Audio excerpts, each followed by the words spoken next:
अध्यक्ष professor Ashish Tripathi sir को बुलाना चाहती हूँ। सर आए हमारे मंच को सुशोभित करें। साथ ही मैं प्रोफेसर अनुराग दवे सर को भी मंच पर आमंत्रित करना चाहती हूँ, जो हमारे आज के मुख्य वक्ता हैं। प्रोफेसर प्रभाकर सिंह सर को मैं आमंत्रित करती हूँ, जो इस सत्र के वक्ता हैं, और साथ ही डॉक्टर अविनाश सिंह सर, जो इस सत्र के वक्ता हैं। मैं सभी वक्ताओं को एक साथ मंच पर आमंत्रित करना चाहती हूँ, और कार्यक्रम के संयोजक मंडल से मैं डॉक्टर धीरेन्द्र कुमार राय जी को आमंत्रित करती हूँ। आप मंच पर आए और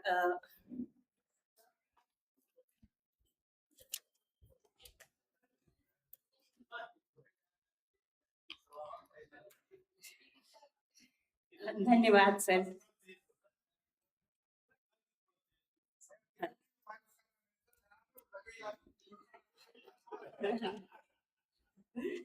सभी अतिथियों का सादर आभार।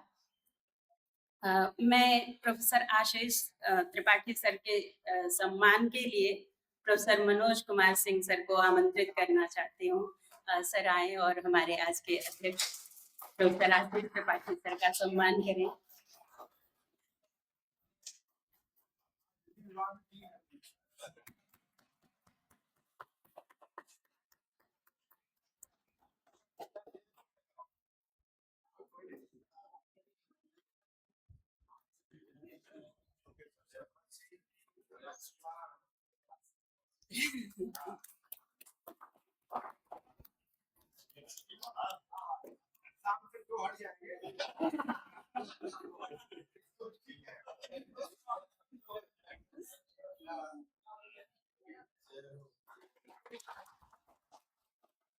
मैं प्रोफेसर अनुराग दवे सर के सम्मान के लिए प्रोफेसर नीरज खरे सर को आमंत्रित करती हूँ। सर आप आए और हमारे अतिथि का सम्मान करें। Sir professor Anurag Dave sir का सम्मान करते हुए नीरज खरे सर।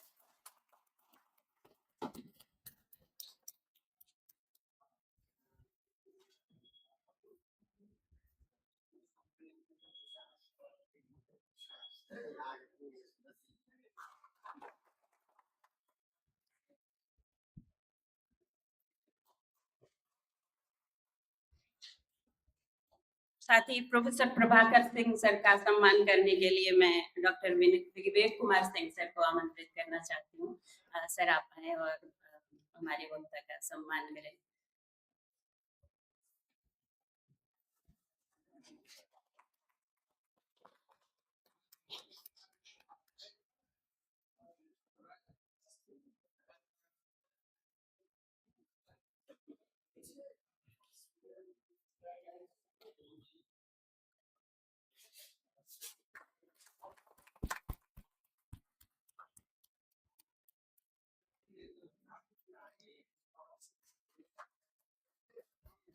डॉक्टर अविनाश सिंह के सम्मान के लिए मैं उदयपाल जी को आमंत्रित करती हूँ। उदयपाल जी आए और सर का सम्मान करें।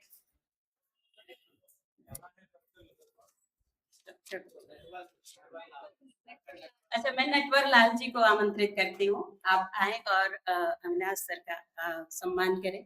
सर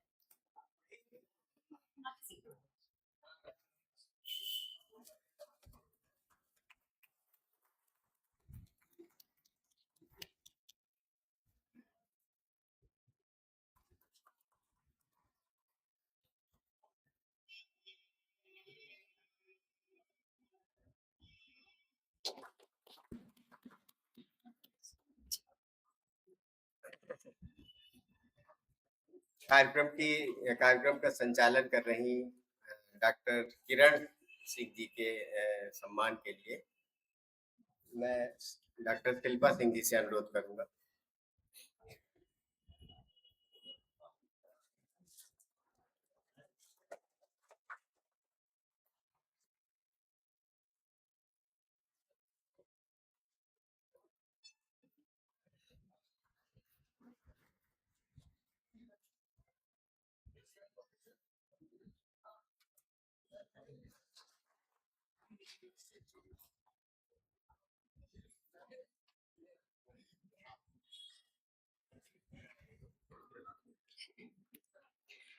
धन्यवाद सर।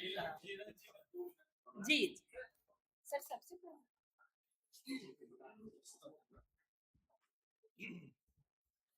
चूंकि मैं सभा का अध्यक्ष हूँ और अभी नया नया अध्यक्ष बना हूँ, और कहते हैं कि नया मुल्ला ज्यादा प्याज खाता है, तो मैं चाहता हूँ कि ये संगोष्ठी मेरी अनुशासन में चले। और हम सबको जाना है, जितने लोग बैठे हैं अब उसमें लम्ही गांव के बहुत कम लोग हैं, ज्यादातर लोगों को बीएचयू जाना है। तो मैं चाहता हूं कि 3 सवा 3 बजे तक हम लोग यहाँ से मुक्त हो जाएं, ताकि विश्वविद्यालय बंद होने से पहले हम लोग विश्वविद्यालय पहुंच जाएं। अच्छा ठीक है, नीरज जी के साथ लोग 5 बजे जाएं, जिनको हमारे साथ जाना है वो 3 बजे जाएं। तो मैं सभी हमारे 4 आदरणीय वक्ता हैं और 5वां मैं भी हूँ, हम सब लोग 15-15 मिनट में अपनी बात कहेंगे तो ज्यादा बेहतर होगा, ताकि हम सवा घंटे में वक्तव्य समाप्त कर देंगे और हम जल्दी पहुंच जाएंगे। जैसा कि दोपहर की शुरू की संगोष्ठी में कहा गया था कि प्रेमचंद हरि के बारे में बात करना, हरि अनंत हरि कथा अनंता है, तो सबके पास बहुत सारी बातें हैं, लेकिन सब लोग 2 या 3 बातें चुन लें जिसमें से बात हो, बहुत लंबा सुदीर्घ व्याख्यान ना हो। और चूंकि मैं स्वयं सुदीर्घ व्याख्यान का आदी हूँ, तो जो ज्यादा लंबा व्याख्यान देता है उसे सुनने की आदत कम होती है। तो मैं चाहता हूँ कि थोड़ा थोड़ा बोलें, ताकि मैं भी सुन सकूं और सब सुन सकें, और आनंद मंगल के साथ ये आज की गोष्ठी समाप्त हो। किरण जी। मैं इस सत्र के अध्यक्ष की बात को अंतस्थ करते हुए मैं सबसे पहले पत्रकारिता विभाग से डॉक्टर धीरेन्द्र कुमार राय जी को आमंत्रित करती हूँ कि वो आए और सब अतिथियों का स्वागत करें और विषय प्रवेश करें। डॉक्टर धीरेन्द्र कुमार राय जी।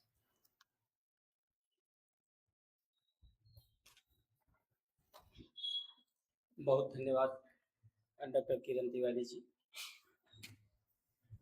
मुंशी प्रेमचंद की 146वीं जन्म जयंती के उपलक्ष्य में हम सब यहाँ मुंशी प्रेमचंद स्मारक एवं शोध संस्थान में उपस्थित हैं। मंचासीन समस्त विद्वज्जनों और सभागार में उपस्थित सम्मानित शुद्ध श्रोता और अतिथियों का हार्दिक स्वागत, अभिनंदन है। बड़ा मुश्किल होता है किसी भी बात को बड़ी साफगोई से लिख देना, कह देना और लोगों के जहन में अपनी जगह बना लेना। मुंशी प्रेमचंद उसी रचना धर्मिता के शीर्ष रचनाकार। मुझे लगता है कि सामंती जीवन शिल्प के क्षय की कथा देखनी हो और जातिगत व्यवस्था के दलदल में जूझता एक परिवेश महसूस करना हो, तो भारतीय दशा और मानवीय दशा के हृदय में उसके अंतस तक उतर कर कुछ महसूस करना हो, तो शायद घुटनों धूल में चलकर उस मिट्टी की यथार्थ को प्रेमचंद की रचनाओं से समझा जा सकता है। डॉक्टर अविनाश कुमार सिंह जी मंच पे हैं। समालोचन पत्रिका पे आपकी पीएचडी है और उसका काम किया है। पत्रकारिता के क्षेत्र में उन पत्र पत्रिकाओं के संदर्भ में जो खासकर संपादन के क्षेत्र में आती है, उसकी विशेषज्ञता आपके पास है। हमें आपका उद्बोधन और मार्गदर्शन प्राप्त होगा। आपका बहुत बहुत धन्यवाद सर। आपका स्वागत। हमारे बीच हिंदी साहित्य और साहित्यिक इतिहास के भी अध्येता हैं, जिनको पढ़ते हुए इतिहास की और खास करके हिंदी साहित्य के क्षेत्र में उसके बृहत्तर इतिहास की समझ हम लोगों ने विकसित की है। हमारे गुरु डॉक्टर प्रभाकर सिंह जी, प्रोफेसर प्रभाकर सिंह जी हम मंच पे विराजमान हैं। मैं आपका केंद्र की तरफ से स्वागत, अभिनंदन करता हूँ। हमारे बीच मेरे गुरु, जिनसे हमने पत्रकारिता की पढ़ाई भी की, और खास करके जो 200 वर्षों की एक बड़ी लिगेसी है हिंदी पत्रकारिता की, जो मिशन से शुरू होकर के प्रोफेशन के दौर तक चली है, शायद उन संदर्भों को समझना और उसके बृहद इतिहास को देखने का एक नया नजरिया हमको आपसे मिलेगा। आप मंच पर विराजमान हैं, हम आपका हार्दिक स्वागत, अभिनंदन करते हैं। हम अभिनंदन करते हैं प्रोफेसर आशीष त्रिपाठी जी का, जिनकी आलोचना के मुझे नहीं लगता कि शायद इस सभागार में बैठा हुआ कोई भी व्यक्ति और वाक्पटुता का मुरीद न हो। मुझे जो सबसे अच्छी बात लगती है कि एक बड़े कैनवास में किसी भी विषय को किस तरीके से रच दिया जाए और आप तक उसको संप्रेषित किया जाए। और जो सबसे बड़ी कमी यह होती है कि समय की बाध्यता के अभाव में जो बड़ा कैनवास सर छोड़ करके जाते हैं हमारे बीच, वो समेटना बड़ा मुश्किल हो जाता है अंत के समय में। और फिर जब पर्ची पकड़ानी पड़ती है कि सर अब समय खत्म हो रहा है, वैसे में शायद वो पूरी बात नहीं रह जाती है और वो सवाल लगातार आपके दिमाग में कौंध रहे होते हैं कि अगले किसी मंच पे शायद मुलाकात हो और फिर वो बात निकल के आए, और फिर वैसे ही कैनवास बड़ा खींचते हैं। तो मुझे लगता है कि आज अध्यक्ष हैं तो कैनवास खींचने का वक्त और लोगों के पास होगा, आपको वो कैनवास समेटना है। तो ये पहली बार ऐसा होगा जब हम किसी कैनवास को समेटते हुए आपसे सुनेंगे। तो सर आपका भी स्वागत अभिनंदन है। मुझे लगता है कि एक समृद्ध मंच है। हमारे सामने प्रोफेसर नीरज खरे सर बैठे हुए हैं, प्रोफेसर मनोज सर बैठे हुए हैं, हमारे सामने विवेक सर बैठे हुए हैं, वरिष्ठ कथाकार हमारे सामने बैठे हुए हैं, शिल्पा जी हैं, सारे लोग बैठे हुए हैं। मुझे लगता है कि मैं बहुत अपनी बात न रखते हुए शायद मंच पे अगर समृद्ध मंच है तो उसको सुना जाए। मैं भी वही बात करूं कि हंस जागरण मर्यादा और माधुरी का संपादन किया, वो सारी चीजें की। लेकिन एक बात जरूर कहूंगा कि प्रेमचंद को पढ़ते हुए कभी हमारे सामने रिपोर्टाज का जिक्र नहीं आया सर। लेकिन प्रेमचंद ने जब पत्रकारीय लेखन की शुरुआत की, क्योंकि मेरी भी शोध का जो मेरा क्षेत्र रहा है 1917 से 47 तक जो उत्तर प्रदेश और बिहार में किसान आंदोलन हुए हैं, उन किसान आंदोलनों पे ही है।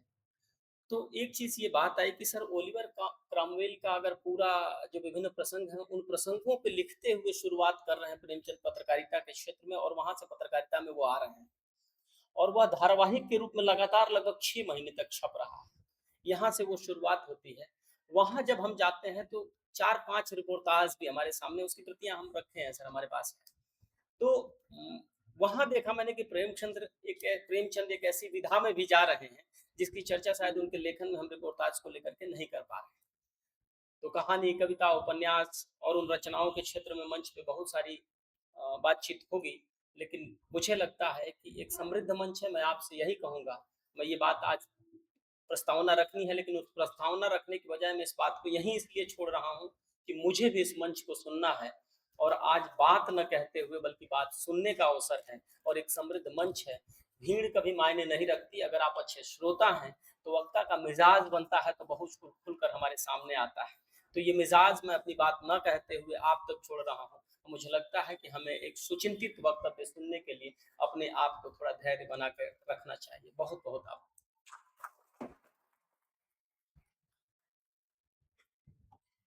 धन्यवाद धीरेन जी। आपने बहुत कम शब्दों में हमारे लिए जगह बना दी, सर के लिए, वक्ताओं के लिए जगह बना दी। तो आज के पहले वक्ता के रूप में मैं डॉक्टर अविनाश कुमार सिंह जी को आमंत्रित करती हूँ, जो महात्मा गांधी काशी विद्यापीठ से हमारे बीच आए हैं। सर सादर आमंत्रित हैं। नमस्कार।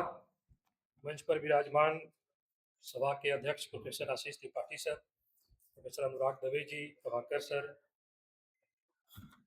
धीरेन जी, किरण जी, सामने बैठे गुरुवर professor Manoj Singh sir, professor Khare sir, Vivek sir, संपादक कथाकार अखिलेश जी, आप सभी होनहार विद्यार्थीगण, शोधार्थीगण, मेरे साथ ये विडंबना रहती है कि जब जब आशीष त्रिपाठी सर अध्यक्षता करते हैं 15 मिनट का ही समय मिलता है। एक बार सर के साथ मंच पर बैठने का मौका मिला था और सर ने कह दिया कि पहले 15 मिनट से ज़्यादा बोलना नहीं, और 15 मिनट पहले मेरा स्टार्ट होता नहीं। तो बड़ी विडंबना थी। तो बड़ी मुश्किल से वो वक्तव्य मैंने समाप्त किया था, केदारनाथ जी पे था। तो अब तो मैं रात भर पढ़ के आया कि गुरुओं के सामने बोलना है, अगर ठीक ठाक नहीं बोलूँगा तो बोलेंगे कर क्या रहे हो तुम। तो उसको समेटना भी एक चुनौती है, ये परीक्षा है। अभी थोड़ी देर पहले यहाँ आने से पहले बगल में मुझे बुलाया गया था और मुझे प्रेमचंद साहित्य सम्मान मिल गया, तो सरकारी संस्था द्वारा। तो कल मुझे खबर आई थी, तो मेरी पत्नी को मैंने बताया तो उन्होंने कहा कि हंसी बड़ी जोर से, तो बोली कि आपने प्रेमचंद का किया क्या है कि आपको मिला। मैं भी सोचने लगा, फिर मैंने कहा वैसे तो प्रेमचंद भी मेरा कुछ नहीं किया है, तो मिल रहा है तो मिलने दो। तो फिर उन्होंने बताया कि नहीं, प्रेमचंद ने ही सब कुछ आपका किया। फिर मुझे भी याद आया कि एमए में मेरा प्रेमचंद स्पेशलाइजेशन था, नौकरी चाकरी सब जगह इंटरव्यू प्रेमचंद को ही बोल बोल के सब चल रहा है, रोजी रोटी चल रही है। तो हमारा जीवन तो उन्हीं पुरोधाओं के भरोसे चल रहा है। जब हम किसी जयंती को मनाते हैं तो कैसे मनाना चाहिए, प्रेमचंद ने अपनी पत्रिका हंस में एक नोट लिखा है और बड़ा दिलचस्प है। तुलसीदास के बारे में लिखा है। मैं तुलसीदास के बारे में पढ़ूंगा 4 पंक्ति, जो प्रेमचंद कह रहे हैं आप उसको प्रेमचंद पे अप्लाई कीजिए। वो कहते हैं कि गांव में तुलसी जयंती यूं मनती है कि गला फाड़ कथा वाचन होता है और काम पूरा हो गया। शहर वाले बड़े चालाक होते हैं। शहर पर बड़ी कठोर टिप्पणी है प्रेमचंद की। कहते हैं कि शहर वाले एक नोटिस छपवा कर बंटवा देते हैं, लोग निश्चित स्थान पर जुटते हैं, भाषण होते हैं, लेख पढ़े जाते हैं, कविताएं सुनाई जाती हैं, सब में यही कहा जाता है कि गोस्वामी जी की कविता ऐसी है वैसी है, उनके उपकारों का हम बदला नहीं दे सकते इत्यादि। बस एक ही तरह की बातें हर साल। नया कोई कहेगा कहाँ से, कोई रिसर्च तो करता नहीं, और जो करता है वह उत्सव में आता नहीं। तो मैं ये सोच रहा हूँ कि उत्सव में आने का क्या मतलब है हमारे। अगर रिसर्च कर रहा होता तो यहाँ आने का कोई मतलब नहीं था। लेकिन प्रेमचंद की ये टिप्पणी बड़ी महत्वपूर्ण इसलिए मुझे लगी, उनकी पत्रकारिता के लिहाज से, उनके संपादकीय दृष्टि के लिहाज से, कि हम अपनी भाषा के सबसे बड़े कवि की स्मृतियों को कैसे सुरक्षित रखते हैं, कैसे जिंदा रखते हैं। प्रेमचंद ने इसका उपाय भी बताया उसी में कि कैसे हम तुलसी जयंती मनाएं। उन्होंने कहा कि उनकी स्मृतियों को, स्मृति चिन्हों को सुरक्षित करें। और अभी जो कह रहा था कि प्रेमचंद ने मेरा क्या किया, उस पर बड़ा उन्होंने कहा कि बहुत सारे विद्वान हैं, शिक्षक हैं, लिखने वाले हैं, लिखाड़ हैं, तुलसीदास पर लिख करके पैसे खूब कमा रहे हैं, प्रोफेसर बन गए हैं, शिक्षक बन गए हैं। सैलरी का कोई हिस्सा, रॉयल्टी का कोई हिस्सा तुलसी से जुड़े स्थानों, जो काशी में जितने स्थान फैले हुए हैं, जिनका जिक्र प्रिंस कॉलेज के बारे में माननीय कुलपति जी भी कर गए, उन स्थानों पर हम कितना कंट्रीब्यूट करते हैं, हमारा क्या योगदान है। सिर्फ भाषण देना और ये करना। अभी एक घटना घटी इसी शहर में, आप जानते हैं, सुदामा पांडे धूमिल की मूर्ति तोड़ दी गई राजा तालाब में। न जलेश गया, न प्रलेश गया, न जसम गया। कोई युवा उभरता हुआ कभी भी नहीं गया कि एक प्रतीकात्मक विरोध दर्ज कराएं, एफआईआर तक नहीं हुई। सत्ता से हम अपेक्षा करते, हम कुछ नहीं करते। तो हम अपने समय के रचनाकारों को, बड़े रचनाकारों को किस तरह से याद कर रहे हैं, यह भी देखना, सुनना, समझना जरूरी है। मुझे लगता है कि आज की इस जयंती का एक बड़ा उद्देश्य होना चाहिए। अब जो मूल विषय है कि 200 साल की पत्रकारिता हो गई, उनमें प्रेमचंद कहाँ खड़े मिलते।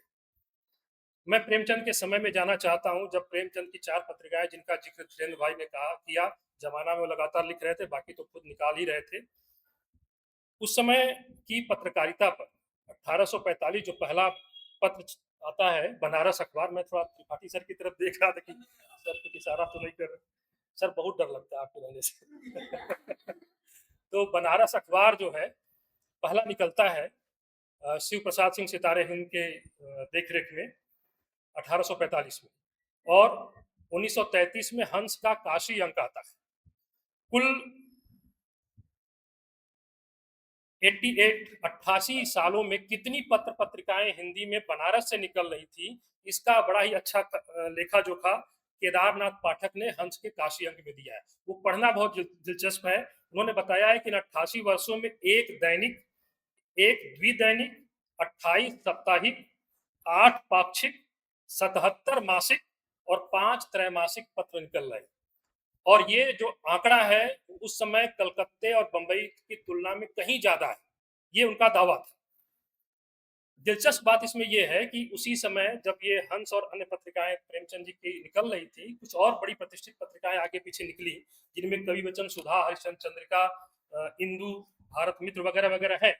लेकिन जिनकी तरफ मैं आप सभी का ध्यान आकर्षित करना चाहता हूं कि प्रेमचंद के संपादक को, प्रेमचंद के पत्रकार रूप को कैसे समझें, तो इन कुछ पत्रिकाओं का नाम मैं बस आपके सामने पढ़ना चाहता हूं। आप अंदाजा करिए कि प्रेमचंद के समय की हिंदी पत्रकारिता काशी में किस दौर से गुजर रही थी। एक पत्र है जिसका नाम है पंडित पत्र, दूसरी है हरिजन पत्र, दलितोदय, तीसरी पत्रिका है यादव, राजित सिंह निकालते थे, चौथी पत्रिका है क्षत्रिय मित्र, अगली पत्रिका है कान्य कुब्ज, अगली पत्रिका है भूमिहार ब्राह्मण, अगली पत्रिका है न्यायी ब्राह्मण, अगली पत्रिका है मिथिला मोद, उसकी अगली पत्रिका है खत्री हितकारी, उसकी अगली पत्रिका है कुशवाहा क्षत्रिय मित्रम, अगली पत्रिका है हलवाई वैश्य हितैषी, फिर अगली पत्रिका है हलवाई वैश्य संरक्षक, फिर अगली पत्रिका है कुर्मी क्षत्रिय दिवाकर, और एक वर्णवाल चंद्रिका। ये सभी नाम किसी न किसी जाति विशेष से, वर्ग विशेष से संबंधित हैं। उपनिवेशवाद के दौर में हिंदी पत्रकारिता का नवजागरण के दौर में क्या चरित्र होना चाहिए था और क्या फैक्ट कह रहे हैं, ये हमें समझने की जरूरत है। इन्हीं पत्रिकाओं की सूची में एक और पत्रिका है जिसका नाम है जात पात तोड़क।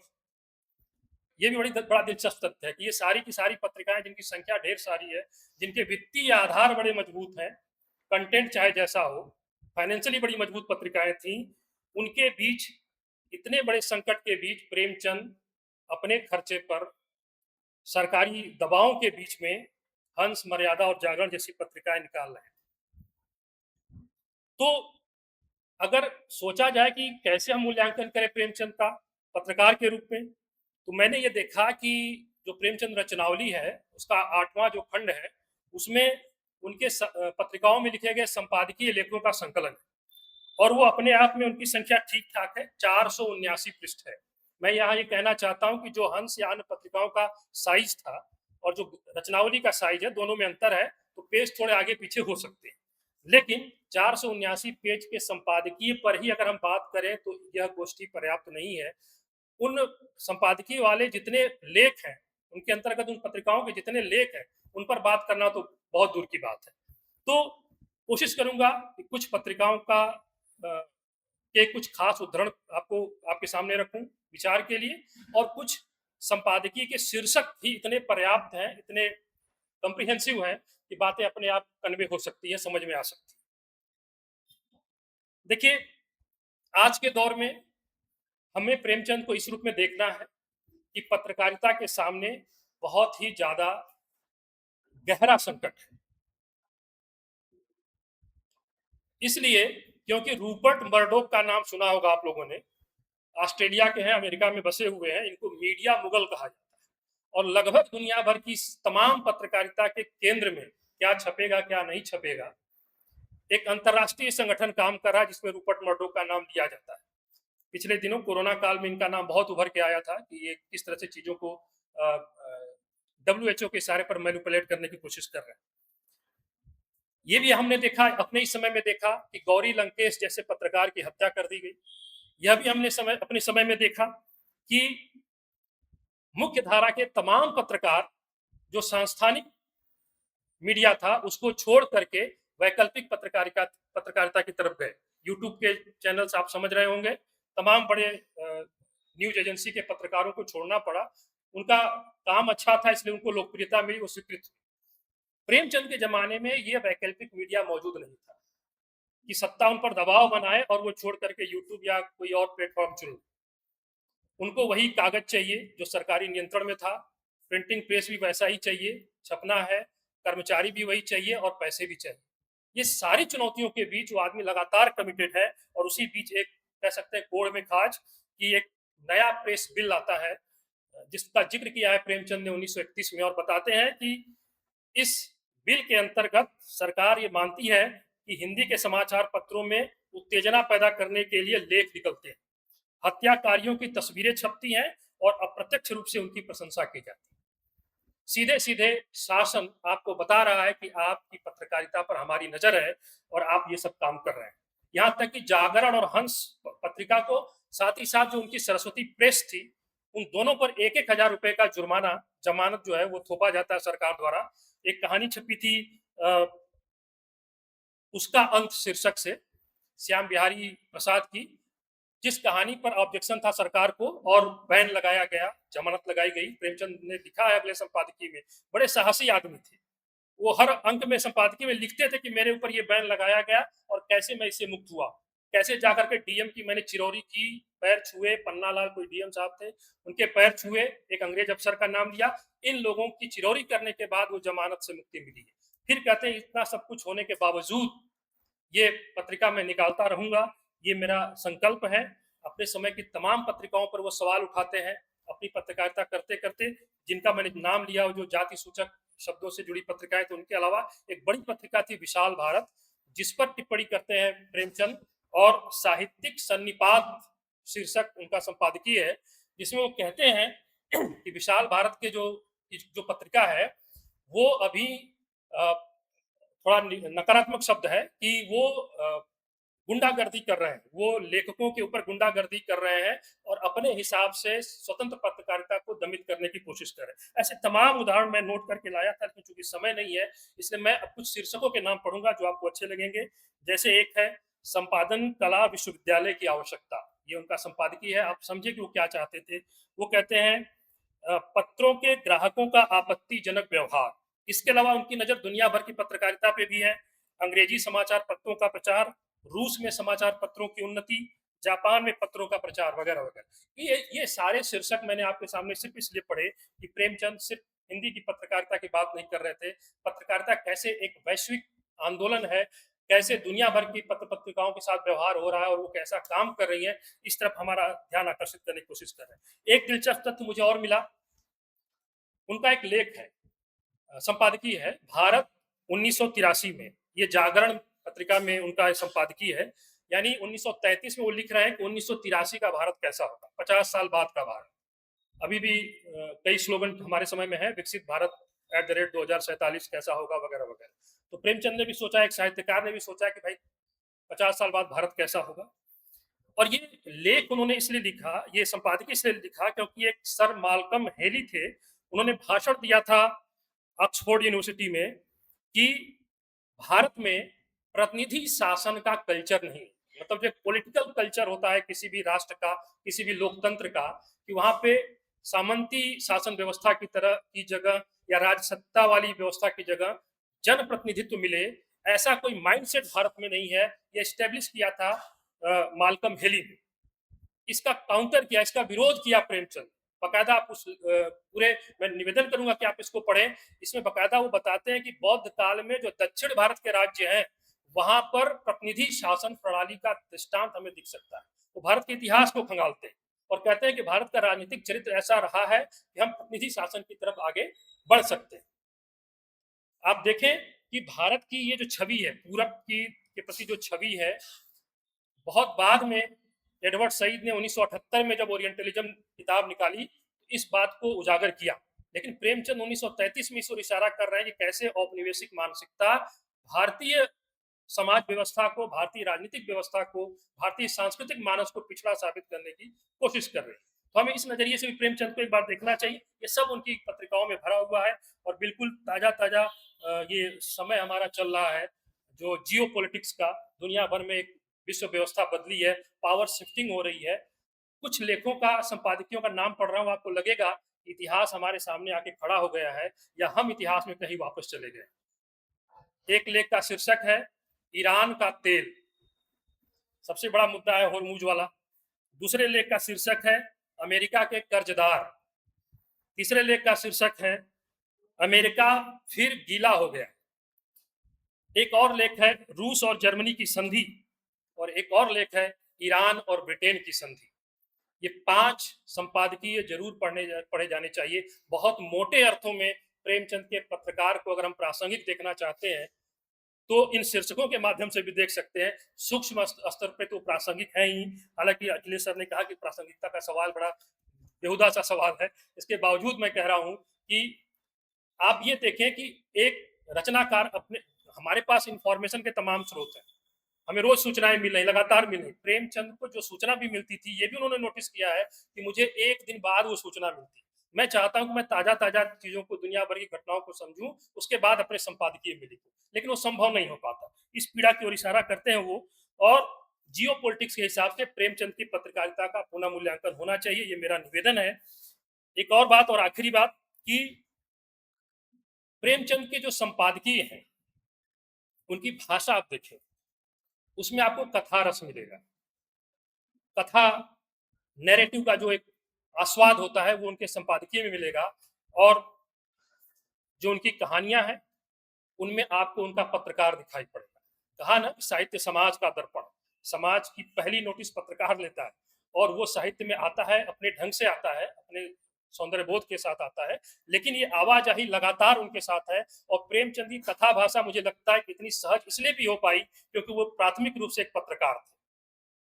अखबार में उस जमाने में कम शब्दों की जरूरत थी, बहुत ज्यादा जगह आप नहीं दे सकते थे, लंबे लंबे लेख नहीं लिख सकते थे। शॉर्ट हैंड आप जानते हैं पत्रकारिता का एक बहुत बड़ा गुण माना जाता है। तो छोटे वाक्य कम शब्दों में आपको बड़ी बातें कहनी होती थी। प्रेमचंद की कथा भाषा में वो चीज पत्रकारिता के माध्यम से आई, और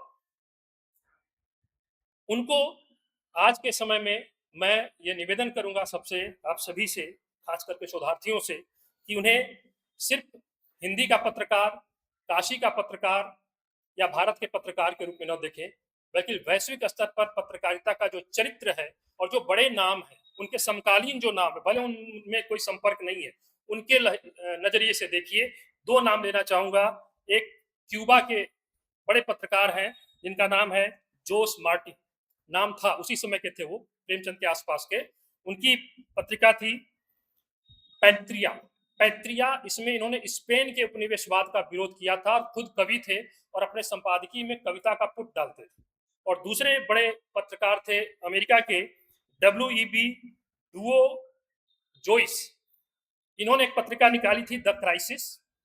ये भी बहुत अच्छे साहित्यकार थे और इन्होंने भी अपने संपादकीय में साहित्यिक तत्वों का सन्निवेश किया था। तीनों महाद्वीपों के इन तीन बड़े पत्रकारों को अगर आप एक साथ रख के देखते हैं तो मुझे लगता है कि प्रेमचंद की एक नई छवि, एक ज्यादा राजनीतिक रूप से रेलेवेंट छवि, राजनीतिक रूप से ज्यादा आक्रामक छवि उभर के आती है। प्रेमचंद की आखिरी बात करके मैं अपनी बात समाप्त करता हूं। प्रेमचंद कहते हैं कि जिस देश में पत्रकारों के ऊपर इतना दबाव होगा, उस देश में कोई भी स्वतंत्र राजनीतिक चेतना कभी भी विकसित नहीं हो सकती। आप सभी लोगों ने मुझे मौका दिया बोलने का, सुना धैर्यपूर्वक, इसके लिए बहुत बहुत धन्यवाद। धन्यवाद सर। आपने कम शब्दों में, कम समय में अपनी बात हमारे सामने रखी और जयंती मनाने की जो प्रेमचंद की इच्छा थी वो मुझे आज के इस कार्यक्रम में पूरी होती दिख रही है कि एक ही तरह की बातें सामने नहीं आ रही हैं। पहले सत्र में भी मैं थी और मैंने देखा कि अलग अलग तरह की बातें सामने आई और इस मंच को भी देख के मैं ये आश्वस्त हूँ कि अलग अलग तरह की बातें सामने आएंगी। अब मैं professor Prabhakar Singh sir, professor Anurag Dave sir को आमंत्रित करती हूँ, जो काशी हिंदू विश्वविद्यालय में पत्रकारिता विभाग में प्रोफेसर हैं। सर, मैं बहुत आदर और सम्मान के साथ आपको आमंत्रित करती हूँ।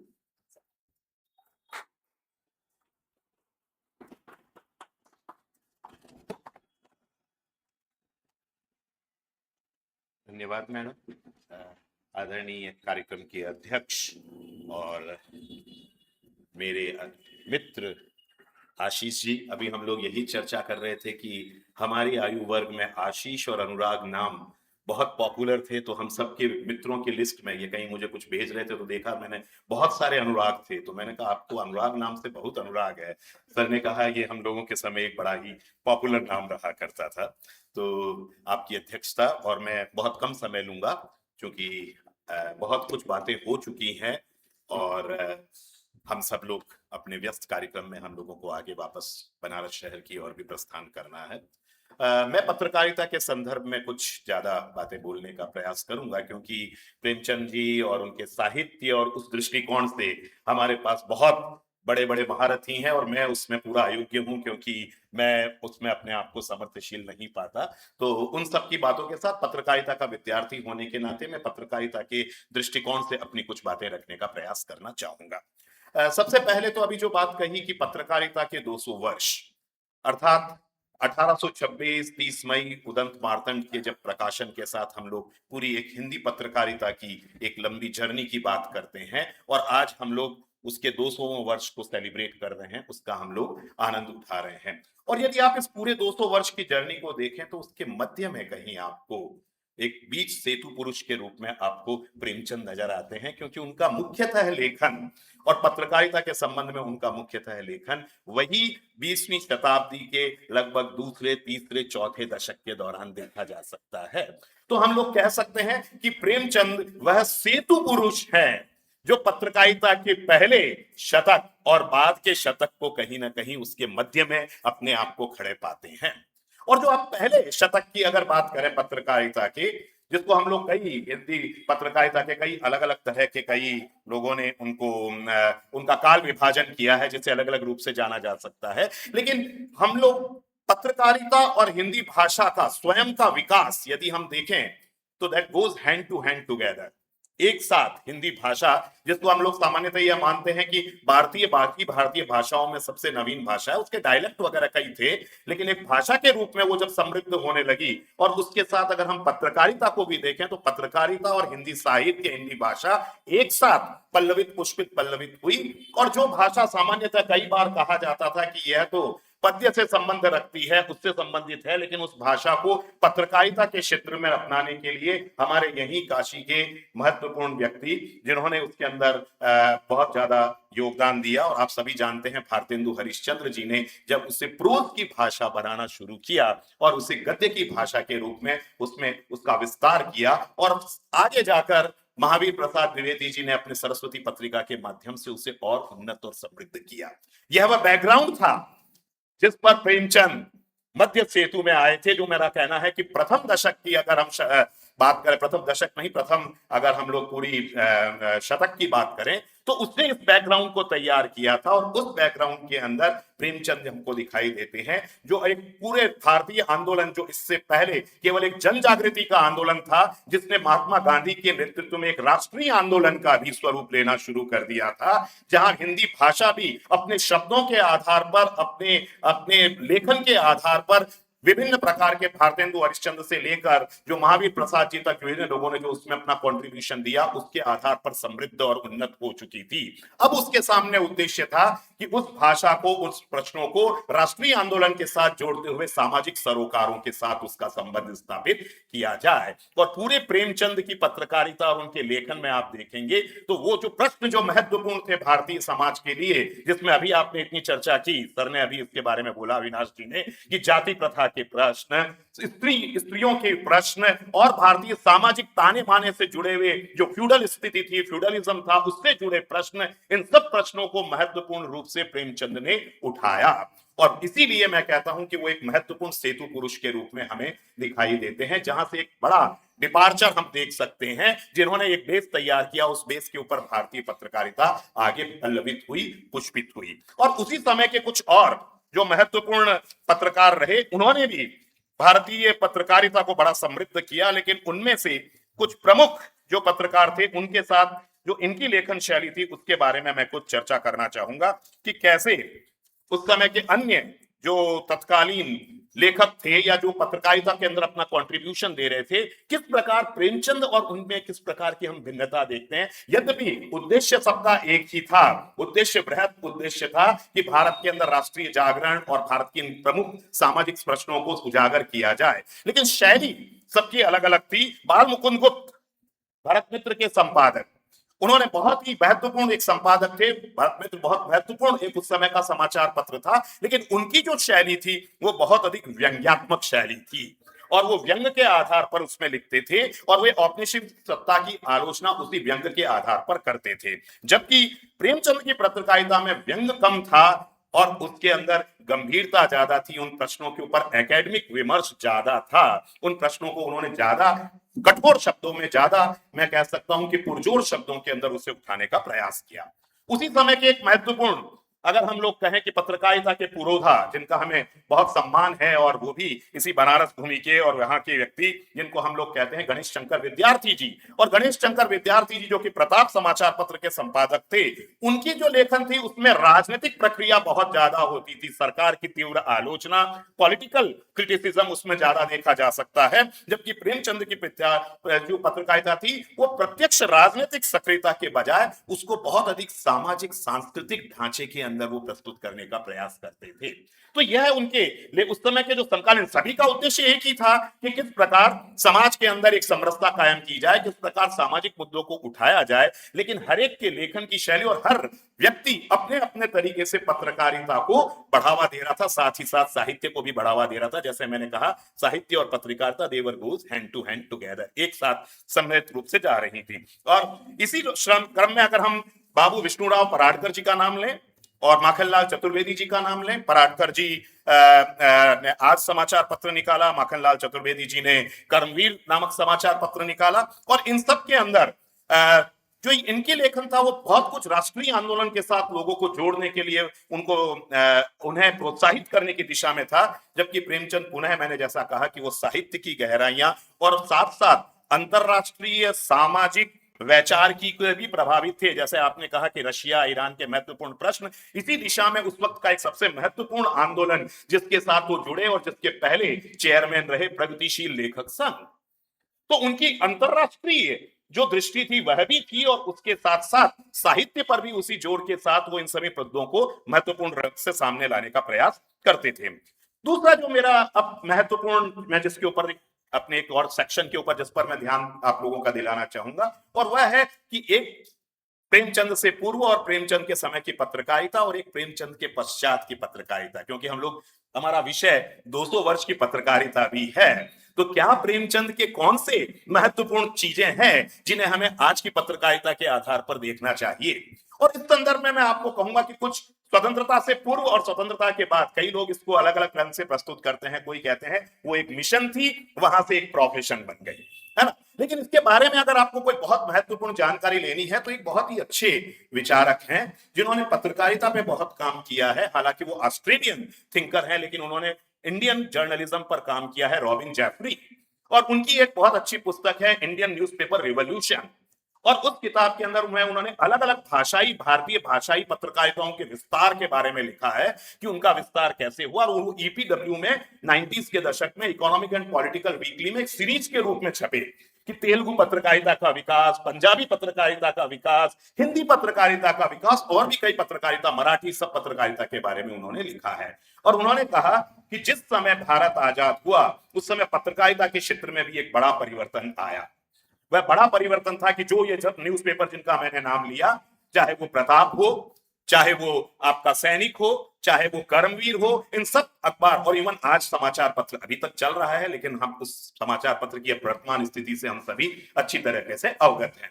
और ये सभी समाचार पत्र, इनका जो उद्देश्य था, उन्हें लगा कि अब यह उद्देश्य पूर्ण होने लगा और वे सभी समाचार पत्र समाप्त होने लगे, बंद होने लगे। और उसी समय कुछ नए समाचार पत्रों का हिंदी भाषा के अंदर अवतरण हुआ, आना शुरू हुआ, जो आज के समय में भी बहुत महत्वपूर्ण है। 1942 में पहली बार दैनिक जागरण का प्रकाशन शुरू हुआ, 48 में पहली बार दैनिक भास्कर आया, 50s के अंदर आपका अमर उजाला का प्रकाशन हुआ, राजस्थान पत्रिका का प्रकाशन हुआ, उसी समय में आपके नई दुनिया का प्रकाशन भी हुआ, जो आज के महत्वपूर्ण समाचार पत्र हैं। और उन्होंने कहा ये सभी समाचार पत्र वणिक परिवार से संबंध रखते थे और ये सभी समाचार पत्र उन लोगों के संचालकों की लाइवलीहुड थे, उनकी आजीविका का स्रोत थे। इसलिए वहां पर उनके लिए ये एक महत्वपूर्ण कार्य था, बिजनेस के रूप में वो फैला। और इस प्रकार एक नया परिवर्तन, अगर आप कहें कि एक तरीके से पूरा एक शिफ्ट हुआ पैराडाइम पूरा हिंदी पत्रकारिता का। वह पत्रकारिता जिसको एक महत्वपूर्ण उद्देश्य को लेकर चल रही थी, वह पत्रकारिता एकदम व्यापारिक क्षेत्र और व्यापारिक इंटरेस्ट उसमें महत्वपूर्ण होने लगी। यदि आप फिर विस्तार देखें कि कैसे हिंदी पत्रकारिता बढ़ी, तो पहली बार इमरजेंसी ऐसा टाइम था जब पूरा इमरजेंसी का एक पूरा क्षेत्र ये हिंदी भाषी क्षेत्र था, बिहार और उत्तर प्रदेश, और ये महत्वपूर्ण क्षेत्र था। और पहली बार, first time in Indian history, the circulation of newspaper, Hindi newspaper cross the circulation of English newspaper. क्योंकि उससे पहले जो समाचार पत्र पढ़ते थे वो अंग्रेजी समाचार पत्रों को पढ़ने में ज्यादा महत्वपूर्ण मानते थे और उनको राष्ट्रीय कहा जाता था और इनको क्षेत्रीय समाचारों के आधार पर इनको देखा जाता था। और पहली बार, क्योंकि न्यूज हंगर, हम सब में न्यूज हंगर आई और उसके आधार पर हमने समाचारों को जानने की इच्छा हुई और उसके बाद उसका प्रसार हुआ। और यही प्रसार अगर आप देखें तो जो रॉबिन जेफरी ने एक महत्वपूर्ण उसमें कहा, दैनिक जागरण जो हाईएस्ट लीडरशिप वाला न्यूज़पेपर माना जाता है, 91 का जो भी आपका आंदोलन रहा, राष्ट्रीय उथल पुथल रही, उसने एक बहुत महत्वपूर्ण भूमिका निभाई इस समाचार पत्रों के उत्थान में। तो जहां एक और आप देखते हैं कि प्रेमचंद पूरी तरीके से उर्दू हिंदी मिश्रित भाषा, हिंदू मुस्लिम एकता, सामाजिक विषयों के ऊपर पत्रकारिता को आगे लेकर जा रहे थे, वहीं अभी हम लोग जब कहते हैं कि हिंदी पत्रकारिता अपने शीर्ष पर है, आजकल तो एक बड़ा चर्चा की जाती है कि राष्ट्रीय समाचार अब हिंदी समाचारों को माना जाए। और यू विल वंडर, दुनिया में हमेशा एक प्रेस कॉन्फ्रेंस, हर साल एक प्रेस कॉन्फ्रेंस आयोजित होती है जिसका टाइटल ही है, कॉन्फ्रेंस जो होती है, फ्यूचर ऑफ न्यूज़पेपर। और उसमें विश्व के अलग अलग लोग अपनी अपनी स्थिति बताते हैं, लेकिन भारतीय लोग बड़े आराम से जाते हैं और वो कहते हैं कि हमसे सीखो समाचार पत्रों को कैसे चलाया जाए।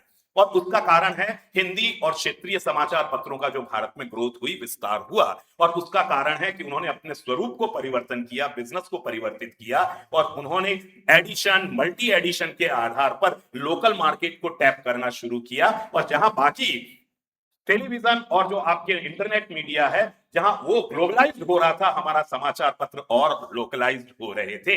आपको पता है मिर्जापुर के अंदर एक एडिशन निकलता है और उसकी खबर बनारस में नहीं मिलती, और बनारस वालों की खबर आपको आजमगढ़ में नहीं मिलती। हर जगह का एक क्षेत्रीय, एक अपना एक डिस्ट्रिक्ट का एक अपना एक एडिशन है, और उस एडिशन के लिए हींग लगे ना फिटकरी, रंग चोखा ही चोखा। कुछ लोगों का एक ब्यूरो ऑफिस खोलिए, मूल समाचार पत्र सेंट्रल रिपोजिटरी में डिजिटल फॉर्म में है, आप उसे लेकर आइए, अपने हिसाब से कुछ अल्टरेशन करिए, 4 पन्ने क्षेत्रीय निकालिए, और वहां पर आपको वहां का एडवर्टाइजर है जो उन पन्नों पर लोकल एडवर्टीजमेंट देने को तैयार है, चाहे वो चालान हो, चाहे एकता ज्योतिष केंद्र हो, और चाहे बॉब जिम हो।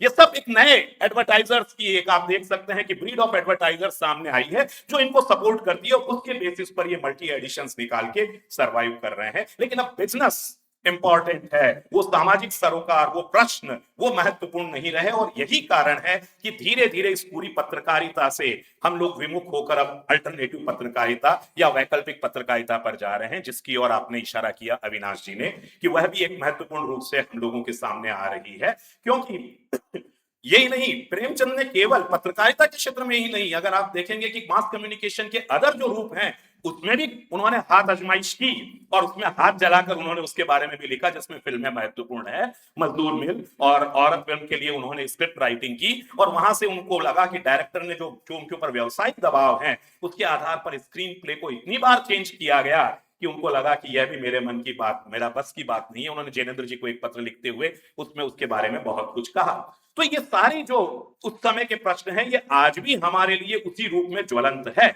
और जो मैं बात कह रहा हूं कि अल्टरनेटिव मीडिया जो आपके पास बात करता है, आखिरकार जिम्मेदारी हमको लेनी होगी।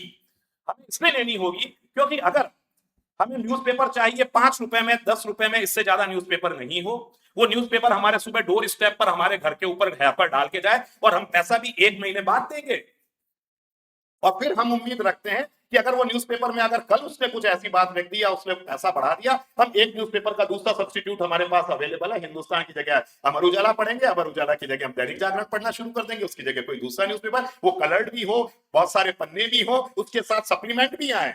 मेरे सारे मित्र जानते हैं कि जब हम बचपन में हेयर कट कराने के लिए जाते थे तो मायापुरी आती थी, और उसमें पढ़ते थे दर्पण झूठ ना बोले और मगर हम चुप रहेंगे, ऐसे कॉलम, गॉसिप्स कॉलम आते थे। अब हर संडे एक गॉसिप का, एक 2 पन्नों का आपका संडे को आपके अखबार के साथ आ रहा है, तो मायापुरी का सर्कुलेशन खत्म हो गया। तो ये सारी चीजें हम लोगों को एक समाचार पत्र में चाहिए, कीमत भी 5 रुपए से ज्यादा नहीं होनी चाहिए। तो सारा जो पूरा मॉडल है वो स्क्यूड हो गया है टुवर्ड्स द एडवर्टाइजिंग रेवेन्यू, और ऐसे में हम लोगों को जिम्मेदारी लेनी होगी। इसलिए कई जो अल्टरनेटिव चैनल हैं वो कहते हैं मेरे खर्चे पर आजाद मेरी खबरें। आपको अब उसकी जिम्मेदारी लेनी होगी, सब्सक्रिप्शन रेवेन्यू देना होगा, तभी सही ढंग से खबरों को आप अपने पर प्राप्त कर सकेंगे। अदरवाइज अब वह संभव नहीं है कि प्रेमचंद की तरह समाचार पत्र में हम विज्ञापन न लें, या महात्मा गांधी की तरह बिना विज्ञापन को इन सब चीजों के साथ समाचार पत्र को निकाला जाए। तो इन बातों के साथ मैं मुझे लगता है कि मेरा समय पर्याप्त हो गया है, लेकिन कुछ महत्वपूर्ण बिंदु थे जिनके ऊपर मैं आपका ध्यान आकर्षित करना चाहता था कि वर्तमान पत्रकारिता की दशा और दिशा के बारे में हम लोग बात कर रहे हैं। तो प्रेमचंद के ये सब प्रश्न तो हमारे लिए महत्वपूर्ण है ही, उसके साथ साथ हमारे लिए यह भी महत्वपूर्ण है कि हम उस जिम्मेदारी को लेते हुए उस पत्रकारिता को बचाए रखने में अपनी भूमिका अदा करें। 2-3 किताबें और महत्वपूर्ण हैं, कभी पढ़िएगा। यशवंत व्यास जी की एक बहुत अच्छी किताब है हिंदी पत्रकारिता के तेजी से विकास होते हुए पर, उस पर उन्होंने लिखा है कल की ताजा खबर और अपने गिरेबान में, है ना। और अगर इंग्लिश में पढ़ना चाहें तो शेवंती नैनन की बहुत अच्छी किताब है हेडलाइंस फ्रॉम दी हार्टलैंड। ये सब आपको बताएगी कि किस प्रकार मार्केटिंग, किस प्रकार बिजनेस ने पत्रकारिता को कैप्चर किया, और किस प्रकार एक कैपिटलिज्म आपको पूरा इस पत्रकारिता के मूल में आप उसे देख सकते हैं, और किस प्रकार उसके विस्तार ने पत्रकारिता को अपने मूल जो कर्तव्य है उससे विमुख किया। तो आज प्रेमचंद जयंती मनाने के साथ हमें उन मूल्यों को पुनर्स्थापित करने की दिशा में अपना अपना योगदान देना होगा। धन्यवाद।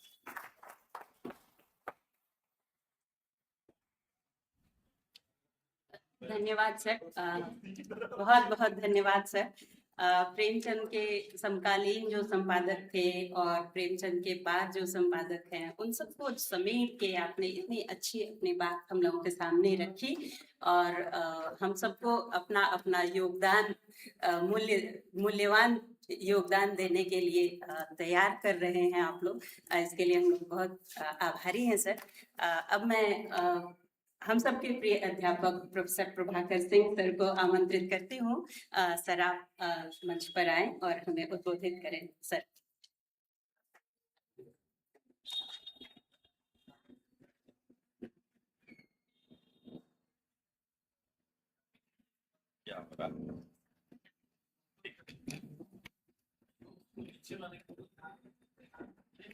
ये ठीक है, बस हो गया, ठीक है, हाँ अभी सही हो जाएगा, चलिए।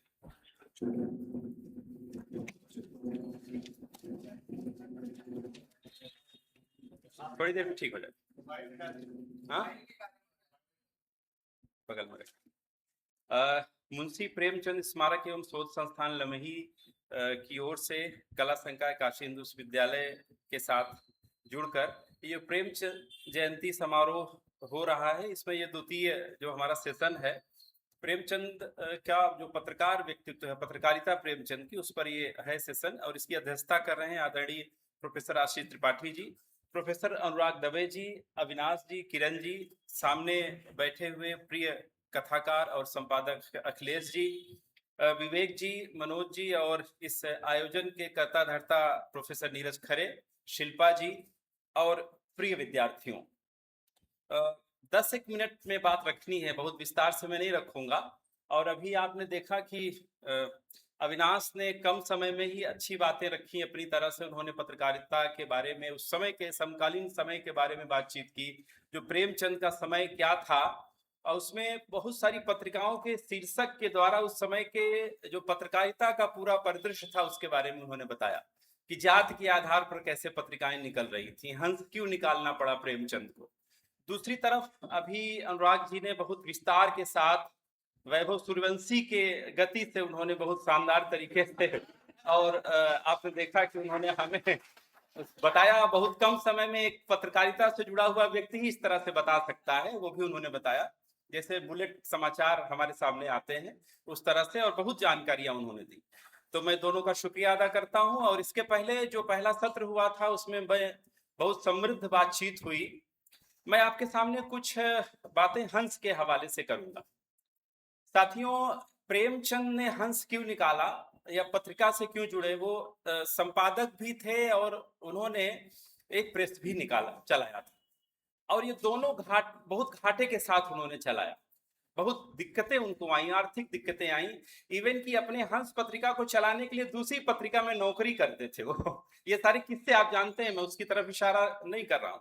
एक खास बात जो प्रेमचंद के हवाले से कहनी चाहिए आज के समय में, कि हमारे समय की पत्रकारिता की सोच जा रही है और साहित्यिक पत्रकारिता की सोच जा रही है, इससे देखना चाहिए। कुछ एक पत्रकार हैं, संपादक हैं, जो अभी भी जिनके अंदर प्रेमचंद का अक्स दिखाई देता है। अखिलेश जी उनमें से एक हैं, हमारे सामने उपस्थित हैं, और तद्भव के हवाले से हम सब उन चीजों को देखते पढ़ते रहते हैं।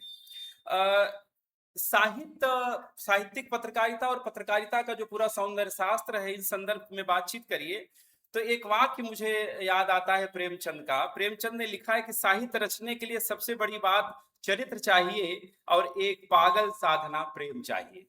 और वो जो पागल साधना प्रेम है वो जीवन भर प्रेमचंद कैसे करते रहे। और उन्होंने जब अपना वो पत्र निकाला, हंस और मर्यादा, माधुरी और जागरण से भी जुड़े रहे, आप सब जानते हैं, उस तरफ नहीं बता रहा हूँ, कि 12 जनवरी 1930 को अपने अंतरंग मित्र जमाना के संपादक दया नारायण निगम को उन्होंने एक पत्र लिखा।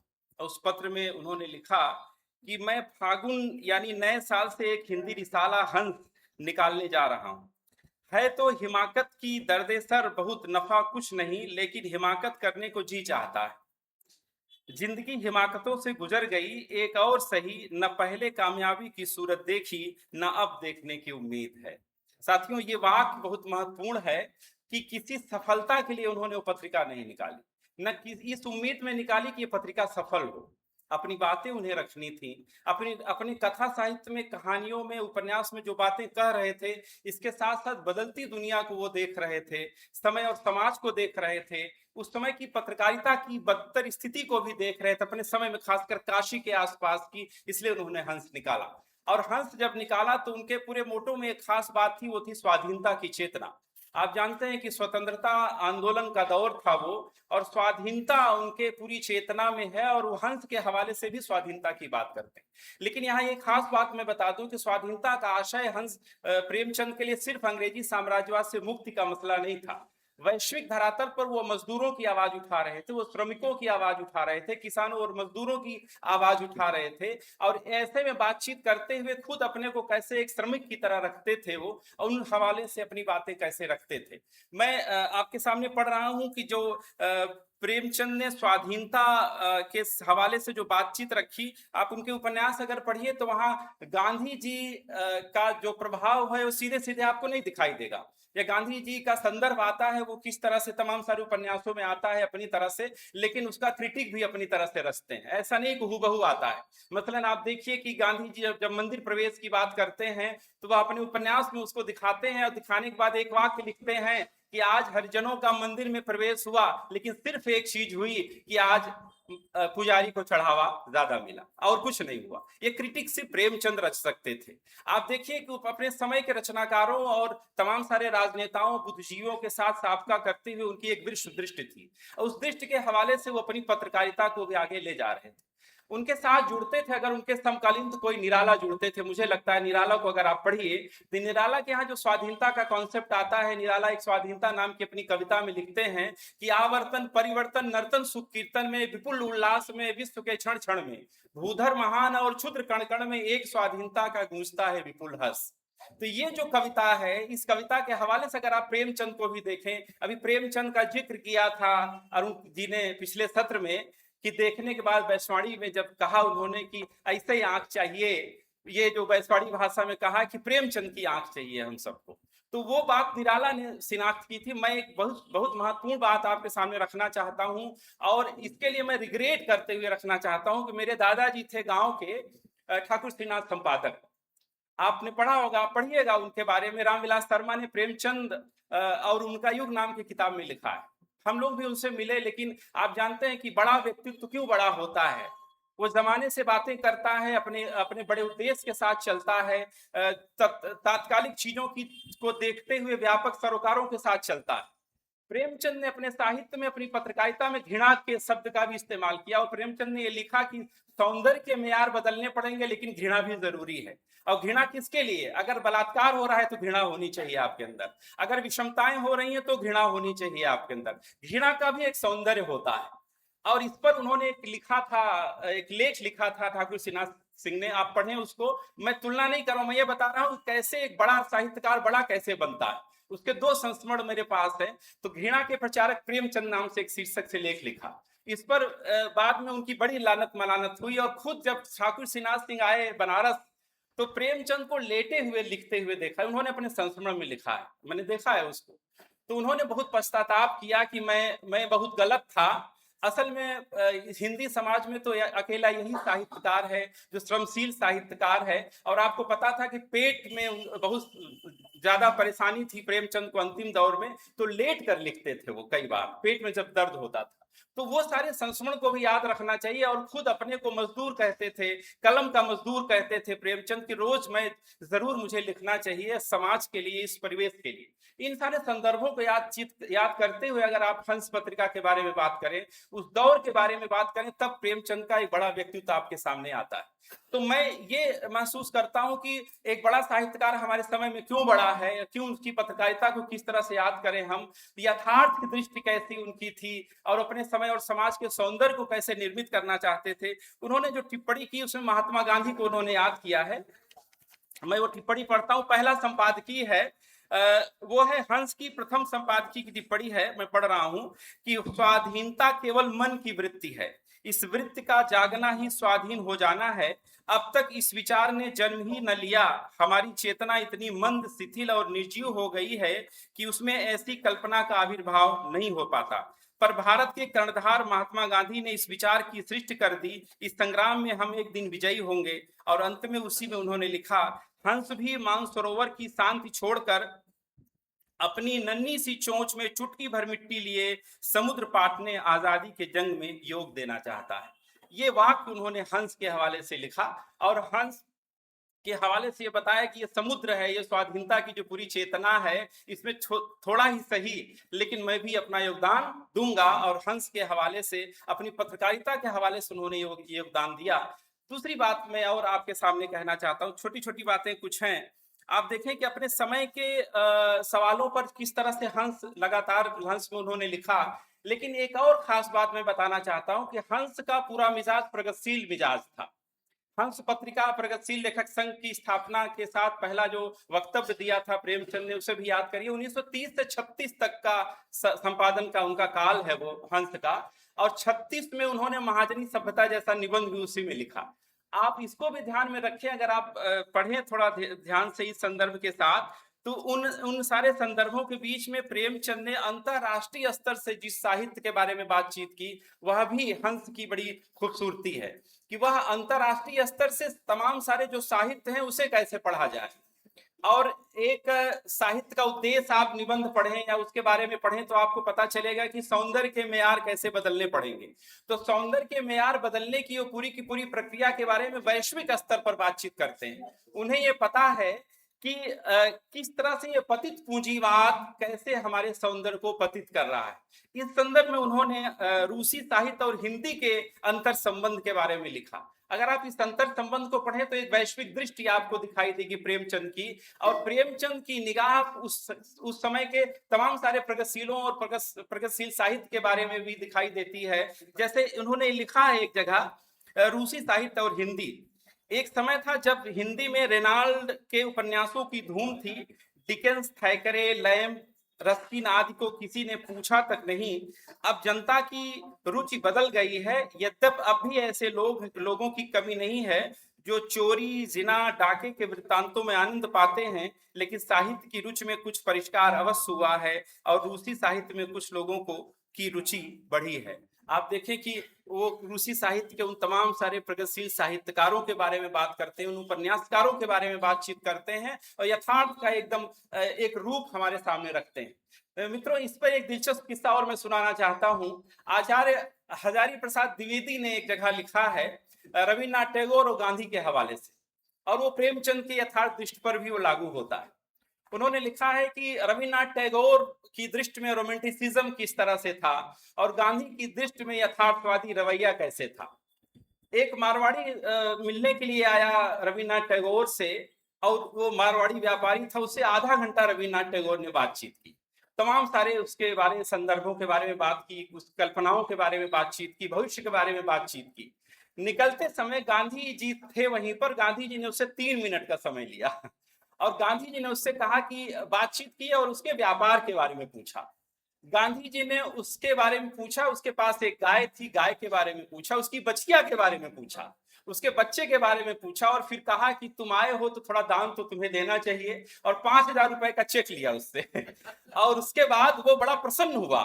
तो जब गया तो उसने गांधी जी को ज्यादा याद किया उनके हवाले से, रविन्द्रनाथ टैगोर। तो फिर रविन्द्रनाथ टैगोर से वो मिले तो उन्होंने कहा कि मैंने उसका हालचाल भी लिया और आपके लिए 5000 रुपए का चेक भी लिया तो ये यथार्थ दृष्टि और रोमांटिसिज्म के अंतर के बारे में बातचीत की।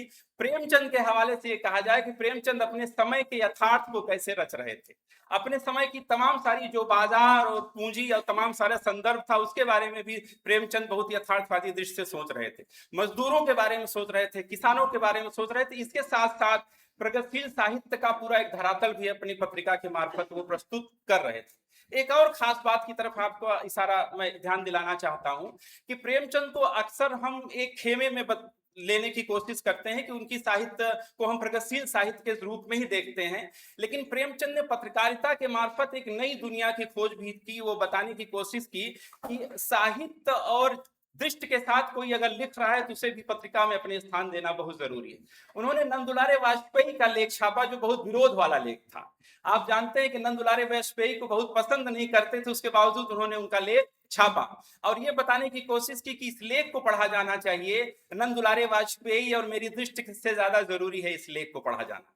इस तरह की दृष्टि भी प्रेमचंद के पास थी, एक बड़ी उदार दृष्टि, विश्व दृष्टि थी प्रेमचंद के पास। और प्रेमचंद के इन्हीं सारे संदर्भों के बीच में जैसे मैं वो जिक्र नहीं कर रहा हूं कि हंस का महाजनी सभ्यता जैसा निबंध अगर आप पढ़िए तो दस्तावेज है उस समय के 36 में जो प्रगतिशील साहित्य की पूरी आधारभूमि यहाँ वहां आपको दिखाई दे जाएगी। और यही कारण था कि बाद में जब हंस आगे विकसित हुआ तो वह उस दौर में प्रगतिशील साहित्य और विचार का सबसे बड़ा मंच बना, जिसको अमृत राय से लेकर तमाम सारे लोगों ने आगे विकसित किया।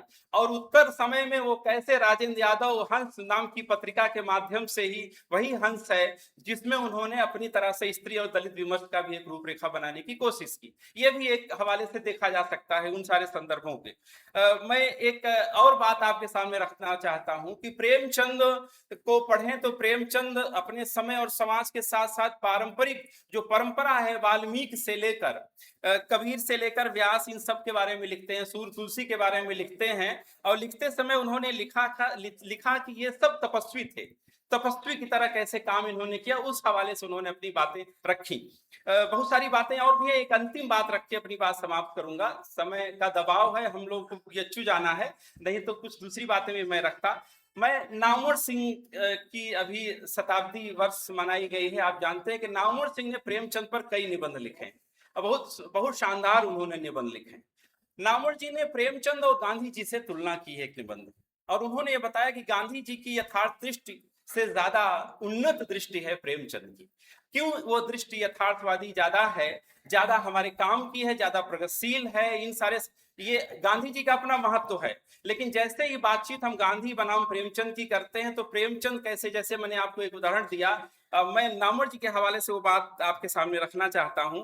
उन्होंने लिखा है कि जहां प्रेमचंद सांप्रदायिकता के संपूर्ण सवाल के मूल में आर्थिक संघर्ष और आर्थिक भेदभाव को देखते हैं, वहीं गांधी जी सांप्रदायिकता के समूचे सवाल को भावनात्मक और धार्मिकता के स्तर पर सुलझाने की कोशिश करते हैं। इस तरह से सांप्रदायिकता के मसले पे, राष्ट्रवाद के मसले पे आप बात करें और इन सारे मुद्दों पे बात करें, यथार्थ के मुद्दे पे बात करें, स्वाधीनता के मुद्दे पे बात करें, न सिर्फ आजादी के दौर के बारे में, आजादी के बाद के दौर में भी जो स्वाधीनता की एक चेतना हमारे अंदर होनी चाहिए, यथार्थ की जो दृष्टि होनी चाहिए, मजदूरों और किसानों पर जो हमें सोचना चाहिए, हमारे समय की पत्रकारिता के हवाले से अगर हम बातचीत करें, जो नैतिकता और ईमानदारी की जो बातचीत होनी चाहिए, इन सारे संदर्भों पर अगर आप बातचीत करें तो प्रेमचंद का जो स्वराज चिंतन है वह भी उनकी पत्रकारिता की एक बहुत महत्वपूर्ण विशेषता है। और वो स्वराज चिंतन बहुत महत्वपूर्ण है। आप धनिया के हवाले से पढ़ सकते हैं, गोदान में देवी दिन खटिक के हवाले से गबन में पढ़ सकते हैं कि एक ऐसा स्वराज जिसमें आपको दिखाई देगा, जिसमें भगत सिंह की आत्मा भी दिखाई देगी, जिसमें अंबेडकर भी झांकते हुए नजर आएंगे और गांधी जी भी नजर आएंगे। लेकिन इन सब के बावजूद प्रेमचंद कुछ एक ऐसे स्वराज की कल्पना कर रहे थे जिसमें मजदूर और किसान के बारे में भी बातचीत हो, राजनीति के बारे में भी बातचीत हो, लेकिन वैश्विक धरातल पर बनते हुए भारत में जो नई चेतना है उसका भी विस्तार होना चाहिए। उस औद्योगिक सभ्यता के बारे में भी बातचीत वो करते हैं। आप देखें कि इन सारे संदर्भों के बीच में ऐसा नहीं कि सिर्फ अक्ल की बात करते थे प्रेमचंद हृदय की भी बात करते हैं और अक्ल की भी बात करते हैं। और कभी कभी ये बातचीत करने के लिए वो कहते हैं कि अगर आपको संघर्ष करना है और ये लगातार संघर्ष करना है, इसका कोई सुफल मिलने वाला नहीं है, तो मुझे कोई सुफल नहीं चाहिए। मैं एक अंतिम संस्मरण सुना के अपनी बात समाप्त करूंगा।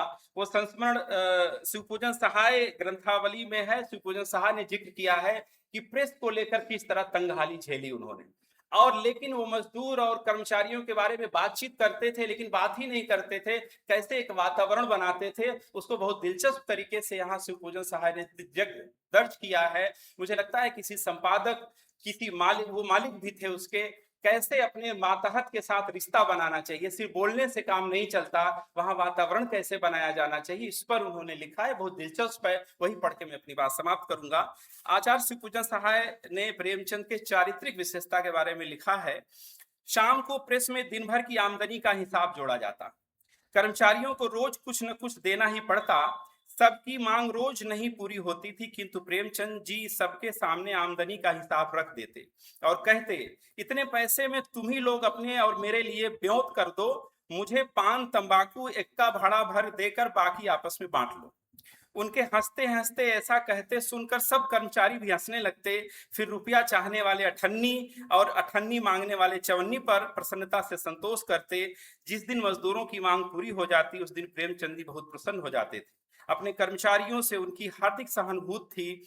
श्रमिक वर्ग के लिए अपनी रचनाओं में उन्होंने जो सद्भाव प्रदर्शित किए हैं वे उनकी बोलचाल और व्यवहारों में भी प्रत्यक्ष दिख पड़ते थे। जरूरतमंद के सामने वे अपनी जरूरतों को भूल जाते थे। ये थे प्रेमचंद। तो उनकी वो दृष्टि थी। उन्हीं के एक प्रिय कवि इकबाल के इस शेर से अपनी बात समाप्त करता हूं कि अच्छा है दिल के साथ रहे पास वाले अक्ल, लेकिन कभी कभी इसे तन्हा भी छोड़ दें। शुक्रिया।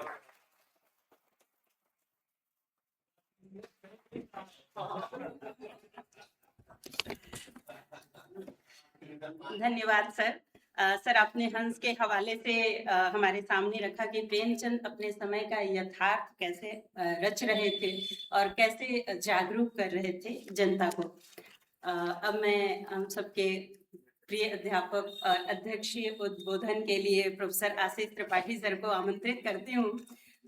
सर हम लोग उन दिनों से आपको देखते पढ़ते और सुनते आ रहे हैं जब से मैं तो आपकी कक्षाओं की नियमित छात्र नहीं रही हूँ, लेकिन इस तरह से व्याख्यानों में आपको सुनते रहना मेरे लिए हमेशा हमेशा से रहा है और मुझे जहाँ कहीं भी मौका मिलता है मैं भाग के पहुँचती हूँ सर को सुनने के लिए। और आज सर के साथ यहाँ मैं खड़ी हूँ, ये मेरे लिए सौभाग्य की बात है। मैं बड़े आदर और सम्मान के साथ अध्यक्षीय वक्तव्य के लिए प्रोफेसर आशीष त्रिपाठी सर को आमंत्रित करती हूँ। सर।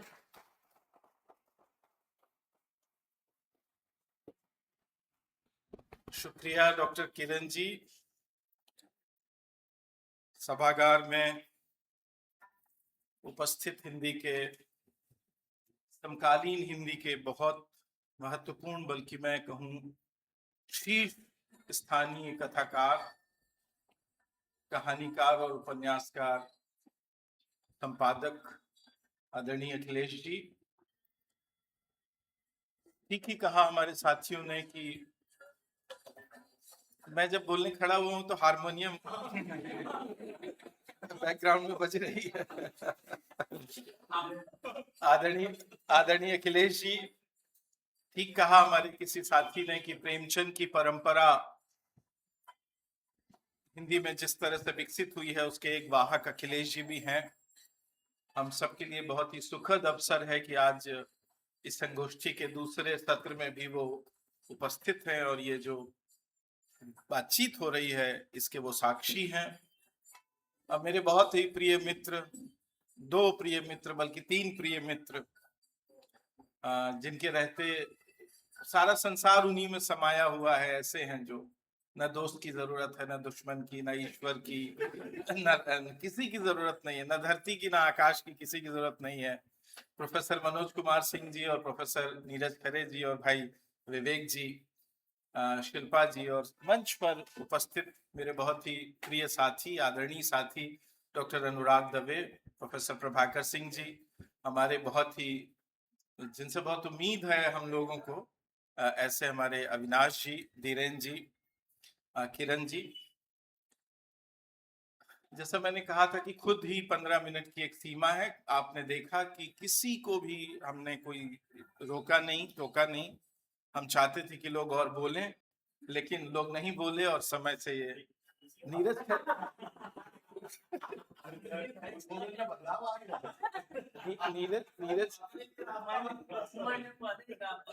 नीरज जी की उपस्थिति का इतना दबाव है हम सब पर। हाँ, तो 3:15 मैंने नहीं कहा था, 1.25 घंटे कहा था। तो आपने देखा कि बहुत अनुशासित और बहुत अच्छी और बहुत जरूरी बातें हुई हैं। और चूंकि मैं इस सभा का अध्यक्ष हूं इसलिए मुझे विषय पर बोलने की कोई पाबंदी नहीं है, इसलिए मैं कुछ प्रेमचंद के बारे में कहूंगा।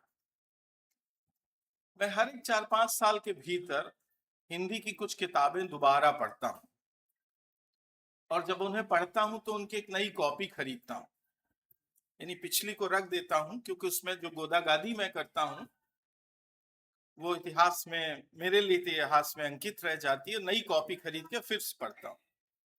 वो हिंदी की कुछ किताबें हैं जैसे कि हिंदी साहित्य का इतिहास एक किताब है, वैसे ही प्रेमचंद की 2 किताबें हैं, रंगभूमि और गोदान।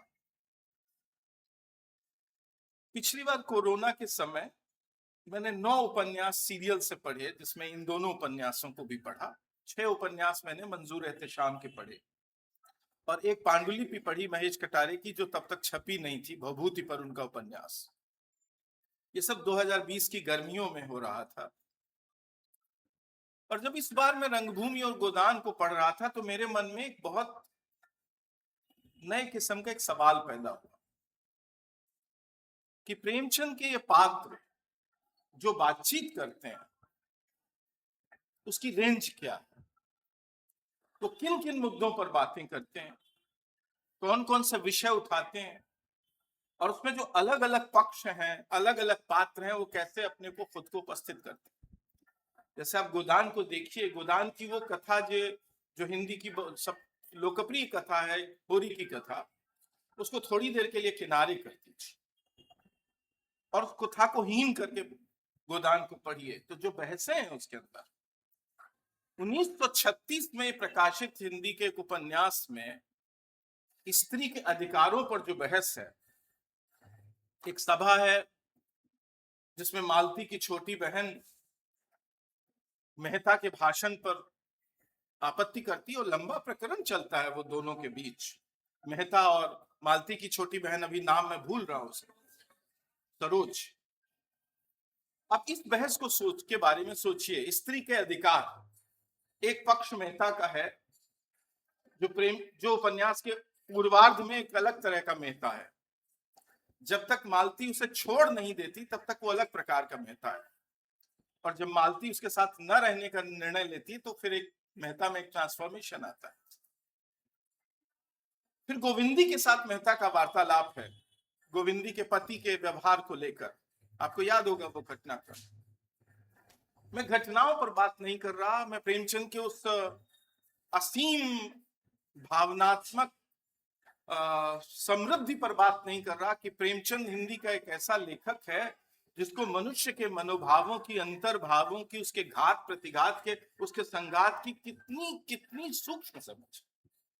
किनारे कर दीजिए उससे कथा को, सिर्फ इस मुद्दे पर फोकस करिए कि प्रेमचंद के पात्र सोचते क्या हैं और विचारते क्या हैं और बातें क्या। जैसे पूंजीवाद पर क्या विचार कर रहे हैं। 1936 में जब गोदान लिख रहे हैं प्रेमचंद, तो पूंजीवाद के नए स्वरूप के बारे में क्या बात कर रहे हैं उनके पात्र, स्त्री के बारे में क्या बात कर रहे हैं, फैक्ट्री प्रथा के बारे में बात क्या कर रहे हैं, शहरों की सफाई व्यवस्था के बारे में क्या बात कर रहे हैं, या ऐसे दूसरे प्रकरणों के बारे में क्या बात कर रहे हैं। जब आप रंगभूमि में जाते हैं, 12 वर्ष पुराना उपन्यास है, 36 का ये उपन्यास है, 1924 का उपन्यास है, तो उसमें जो बातें हैं, बहुत अच्छा किया आज अरुण कमल जी ने जो सोफिया का वो वक्तव्य पढ़ा। जो बहसें हैं रंगभूमि के अंदर, वो कई मामलों में गोदान से भी ज्यादा अंतः संघर्ष वाली बहसें।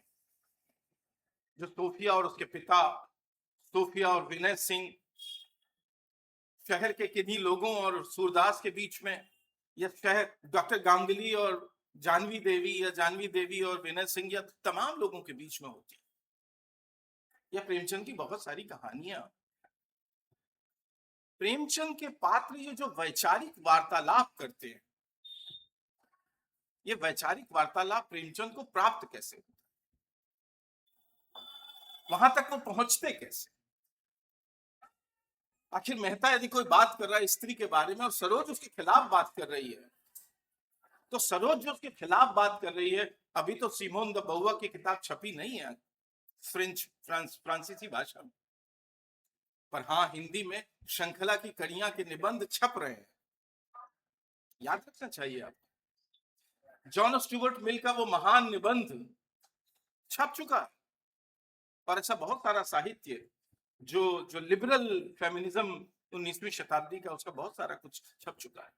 मेरे मन में ये सवाल आया 2020 में कि आखिर प्रेमचंद के पात्र इन विचारों को प्राप्त कैसे करते हैं, इन वैचारिक बहसों तक पहुंचते कैसे। तो मुझे याद आया कि प्रेमचंद बनारस में रहते थे और अब आज का बनारस जैसा भी हो, हमारे माननीय प्रधानमंत्री जी का संसदीय क्षेत्र बनारस, पर वो जो जमाना था बनारस का, वहां बहुत वैचारिक बहसें हो रही थी। ये संस्थाएं जो काशी हिंदू विश्वविद्यालय या दूसरी संस्थाएं, ये इस प्रकार की संस्थाएं नहीं थी जैसी कि आज है। वो मेहता, आपको याद रखना होगा कि दर्शन का प्रोफेसर है। इन पात्रों के विचार विमर्श तक प्रेमचंद के पहुंचने की जो प्रक्रिया है, उसके कई रास्ते होंगे, और मैं कहना चाहता हूं उसमें से एक रास्ता है प्रेमचंद की पत्रकारिता का रास्ता। प्रेमचंद जो लिख रहे थे, पत्रकार प्रेमचंद कहना प्रेमचंद को रिड्यूस करना, छोटा कर देना। आज प्रोफेसर अजित कुमार चतुर्वेदी जो हमारे माननीय कुलपति हैं, वो बात कहते कहते उन्होंने बात पूरी नहीं की कि पत्रकार का एक काम होता है खबर देना, वो बड़ा काम होता है, लेकिन सबसे ऊंची कोटि का पत्रकार होता है जो उन खबरों के पीछे, अंतर्निहित श्रृंखला के पीछे एक विचार संबद्धता और उसके बैकग्राउंड की समीक्षा करता है। जो सबसे ऊंचा पत्रकार होता है वो समीक्षक होता है, जो अखबार का संपादकीय लिखता है या एडिटोरियल पेज संपादित करता है जिसमें दुनिया भर के विचार लिखे जाते हैं। ये जो सबसे ऊंचे दर्जे का पत्रकार होता है, जैसे कि प्रेमचंद थे, तो पत्रकार से पत्रकार नहीं होता। और हिंदी का पत्रकार तो बिल्कुल पत्रकार नहीं रह जाता, वो एक विचारक की कैटेगरी में, आइडियोलॉग की कैटेगरी में, फिलोसोफर की कैटेगरी में रूपांतरित हो जाता है। मैं ये नहीं कहता कि दैनिक जागरण के समकालीन संपादक या प्रभात खबर के या हिंदुस्तान के ये सारे के सारे संपादक आज इस लायक हैं कि वो विचारक और फिलोसोफर की, आइडियोलॉग और फिलोसोफर की कैटेगरी में जा सकते हैं। पर उस जमाने में जब हमारी पत्रकारिता, भाषाई पत्रकारिता, वर्नाकुलर पत्रकारिता कमजोर थी, सीमित संसाधनों में चल रही थी, तब उसके बहुत सारे पत्रकार आइडियोलॉग और फिलोसोफर होने की क्षमता रखने वाले थे, जिसमें से एक प्रेमचंद थे। तो प्रेमचंद एक विचारक थे। ये किताब है विविध प्रसंग नाम की। हिंदी के हर एक विद्यार्थी को जो किताबें अनिवार्य रूप से पढ़नी चाहिए, उनमें से एक ये किताब है, विविध प्रसंग भाग 2। आप कुछ मत पढ़िए, इसका शीर्षक पढ़ लीजिए। बहुत अच्छा संपादन किया है अमृत राय ने। इसका शीर्षक पढ़ लीजिए कि प्रेमचंद ने किन किन विषयों पर अखबारों में और पत्रिकाओं में लिखा।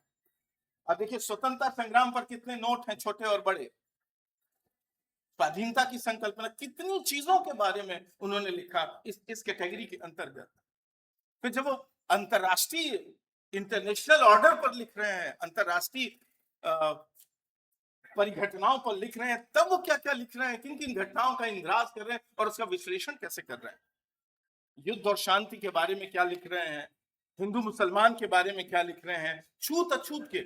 यदि आप प्रेमचंद की कहानियों और प्रेमचंद के उपन्यासों में जो कुछ घटित हो रहा है, यदि आप हरखू की उस घटना को क्रांतिकारी घटना मानते हैं जिसमें वो माता दीन के मुंह में हड्डी का टुकड़ा डाल देता है, वहां तक का पहुंचना चाहते हैं, यदि आप सिलिया के उस विद्रोह को समझना चाहते हैं और धनिया और सिलिया की उस जबरदस्त मैत्री को समझना चाहते हैं, तो आपको ये जो टिप्पणियां हैं जो छूत अछूत के विषय पर लिखी गई हैं, कई बार मुझे लगता है कि प्रेमचंद के पात्र और प्रेमचंद के उपन्यासों में विचार करने वाले पात्र इतने आगे नहीं जा पाते जितना खुद प्रेमचंद आगे बढ़े हुए इन टिप्पणियों में दिखाई पड़ते हैं।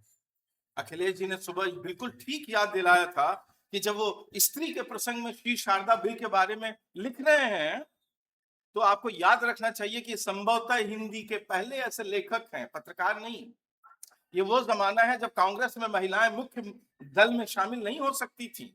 1929-30 में दांडी मार्च के पहले कांग्रेस कार्य समिति के भीतर और कांग्रेस में सिर्फ सेवा दल की सदस्य हो सकती थी महिलाएं, स्त्रियां। 1929 में दांडी मार्च के आखिरी दिन कांग्रेस के निर्णय के विपरीत सरोजिनी नायडू के प्रस्ताव पर गांधी के विचारक समर्थन पर वो कांग्रेस कार्य समिति बैठी थी, जिसमें ये निर्णय लिया गया था कि सांकेतिक रूप से ही सही, लेकिन नमक सत्याग्रह तोड़ने में महिलाओं को शामिल किया जाए। प्रेमचंद ऐसे पहले लेखक थे जिन्होंने एक पत्रकार, एक विचारक की तरह से ये लिखा कि यदि आप समझिए कि पूरी की पूरी हमारा जो आइडिया था स्त्री के बारे में, वो परिवार की सीमा के अंदर हम स्त्री को देखते थे और उसके महानतम कार्यों को भी हम परिवार के भीतर देखते थे, जिसका स्वाभाविक परिणाम था कि हम कहते थे कि स्त्रियां स्त्री को पढ़ाना इसलिए जरूरी है क्योंकि जब हम स्त्री को पढ़ाते हैं तो परिवार को पढ़ाते हैं। स्त्री का अपना पढ़ना महत्वपूर्ण नहीं है, क्योंकि वो बच्चों को पढ़ा सकती है, इसलिए वो घर का खाना भी पकाए और बच्चों को पढ़ाए भी। ये तैयारी हम कर रहे थे। बदमाश थे हम लोग, समझदार थे हम लोग। अपना ये काम हमें ट्यूटर रखने से बचने के लिए पढ़ी लिखी स्त्री को मां बनाना चाहते थे।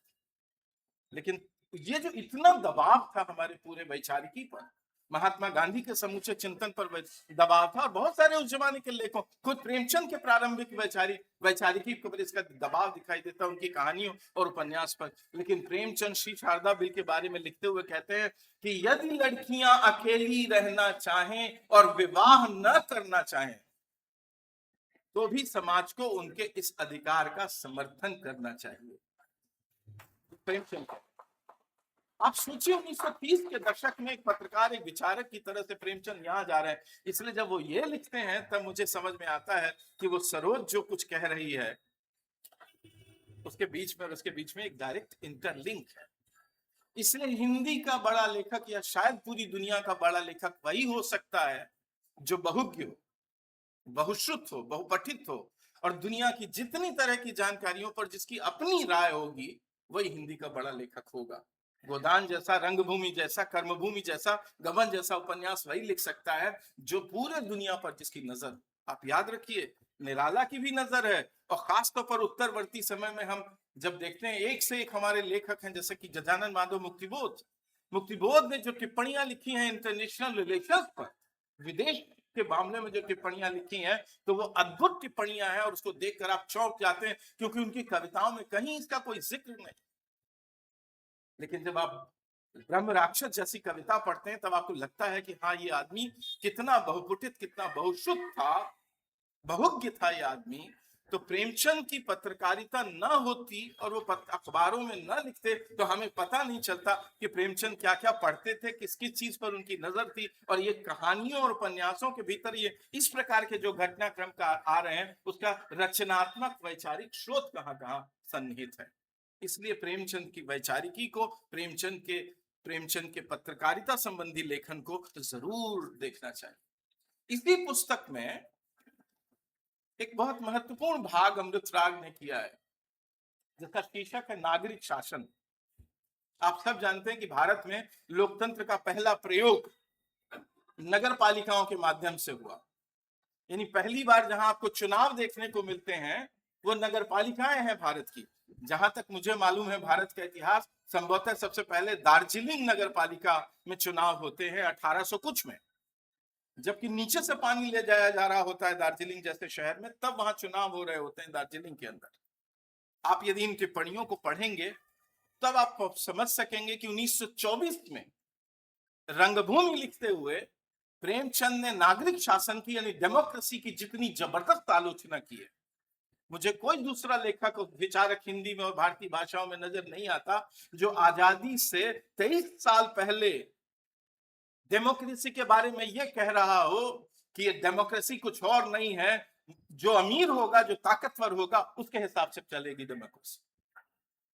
सूरदास की समूची परिघटना, जिसका कि सुबह के सत्र में अखिलेश जी ने उल्लेख किया, उसको आप देखिए। डेमोक्रेसी, नगर पालिका, बनारस नगर पालिका, जहां वो प्रस्ताव लाया जाता है, राजा महेंद्र कुमार सिंह जो उसके अध्यक्ष हैं, डॉक्टर गांगुली, संभवतः प्रभात कुमार गांगुली उनका नाम है, वो रंगभूमि के अंतिम हिस्से में अपना अफसोस जाहिर करते हैं और वो कहते हैं कि मुझे ये उम्मीद थी कि हम इनके माध्यम से, डेमोक्रेसी के माध्यम से, नागरिक शासन के माध्यम से हम न्याय का शासन स्थापित कर सकते हैं, लेकिन मेरी ये गलतफहमी आज दूर हो गई है, क्योंकि इनके माध्यम से सिर्फ अमीरों की, ताकतवर लोगों की शासन व्यवस्था ही कायम रहेगी, यहाँ सामान्य जनता की कोई सुनवाई नहीं होती। यदि आप इस विचार का इंटरलिंक देखना चाहते हैं तो ये इसके भीतर ये जो प्रखंड है नागरिक शासन, उसको पढ़ना जरूरी है।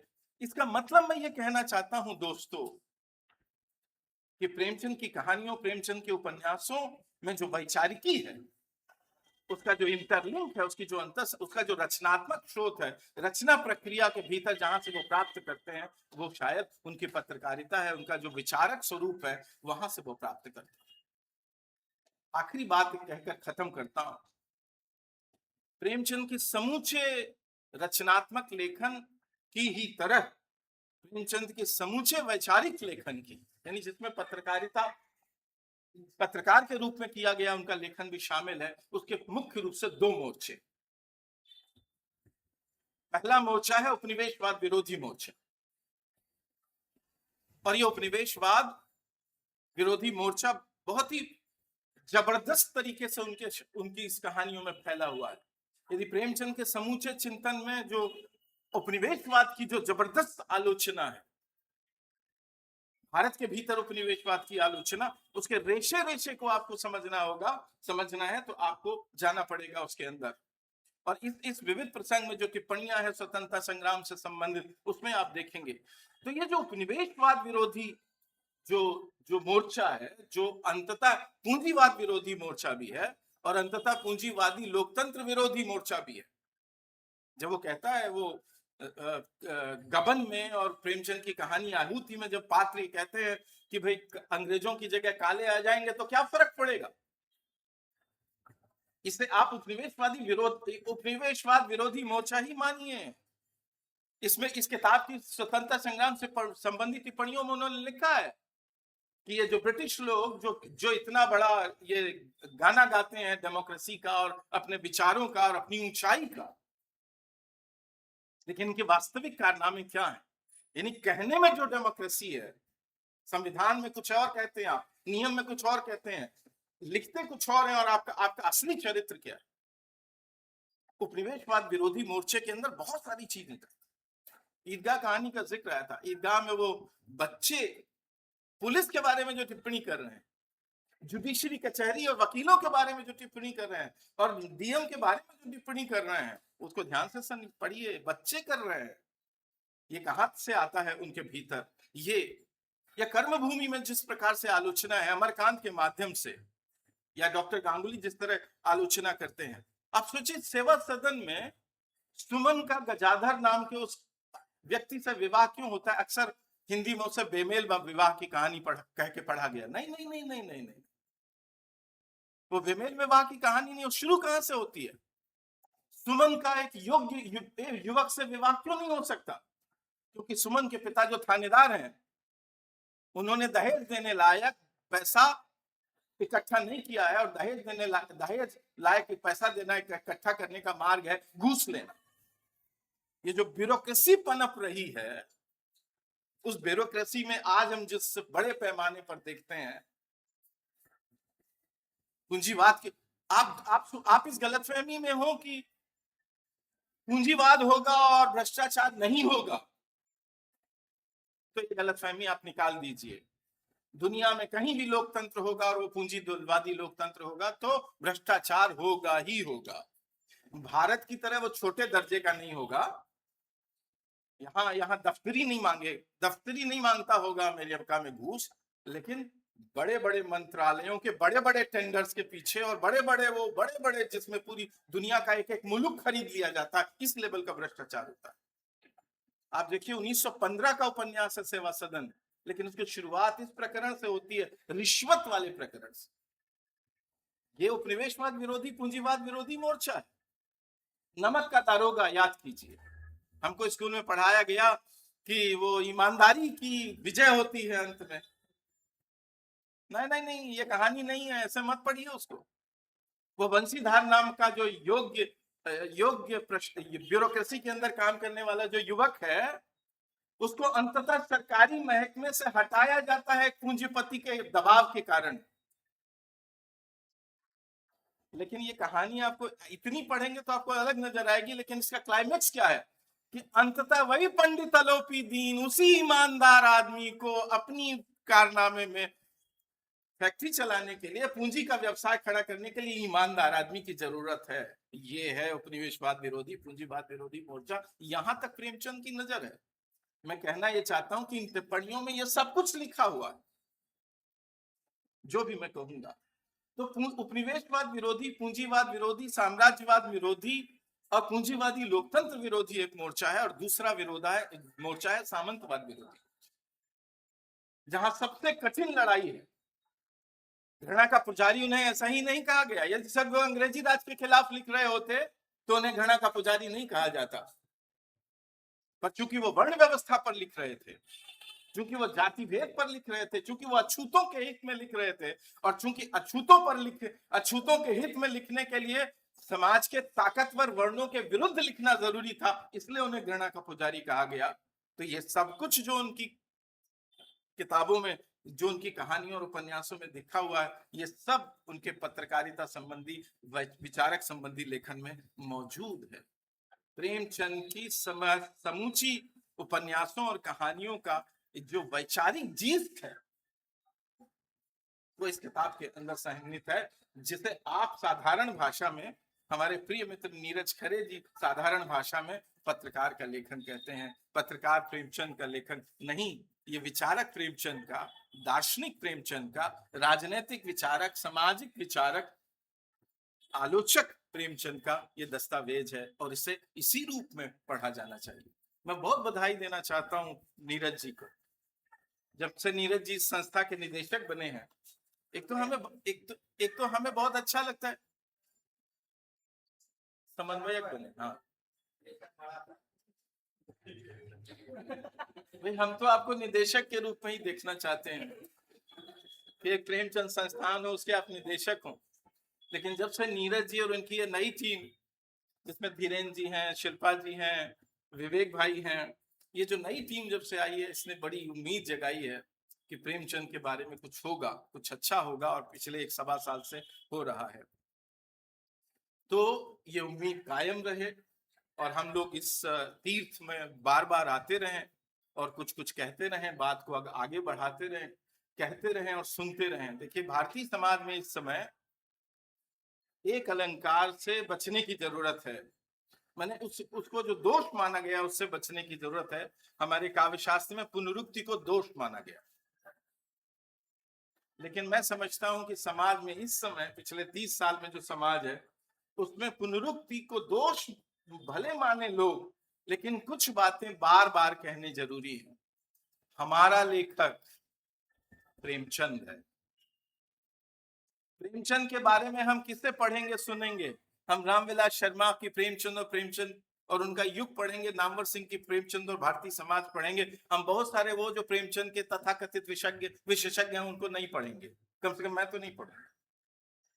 ये जो एक बार बार कहना जरूरी है कि प्रेमचंद यानी रामविलास शर्मा, प्रेमचंद यानी नामवर सिंह, प्रेमचंद यानी निराला, इसको बार बार, तो इस तरह की जो पुनरुक्ति दोष है, हम उसको बार बार करेंगे। और मुझे उम्मीद है कि नीरज जी इसका बुरा नहीं मानेंगे, और वो खुद इसमें शामिल होंगे इस अभियान में, और पुनरुक्ति दोष करेंगे। शीर्षकों में पुनरुक्ति होगी, और वही बातें बार बार कही जाएंगी, क्योंकि कुछ बातें रोज कहनी जरूरी हैं। जिसमें से एक बात ये भी कहनी जरूरी है कि हमारा लेखक कौन? हमारा लेखक प्रेमचंद। धन्यवाद।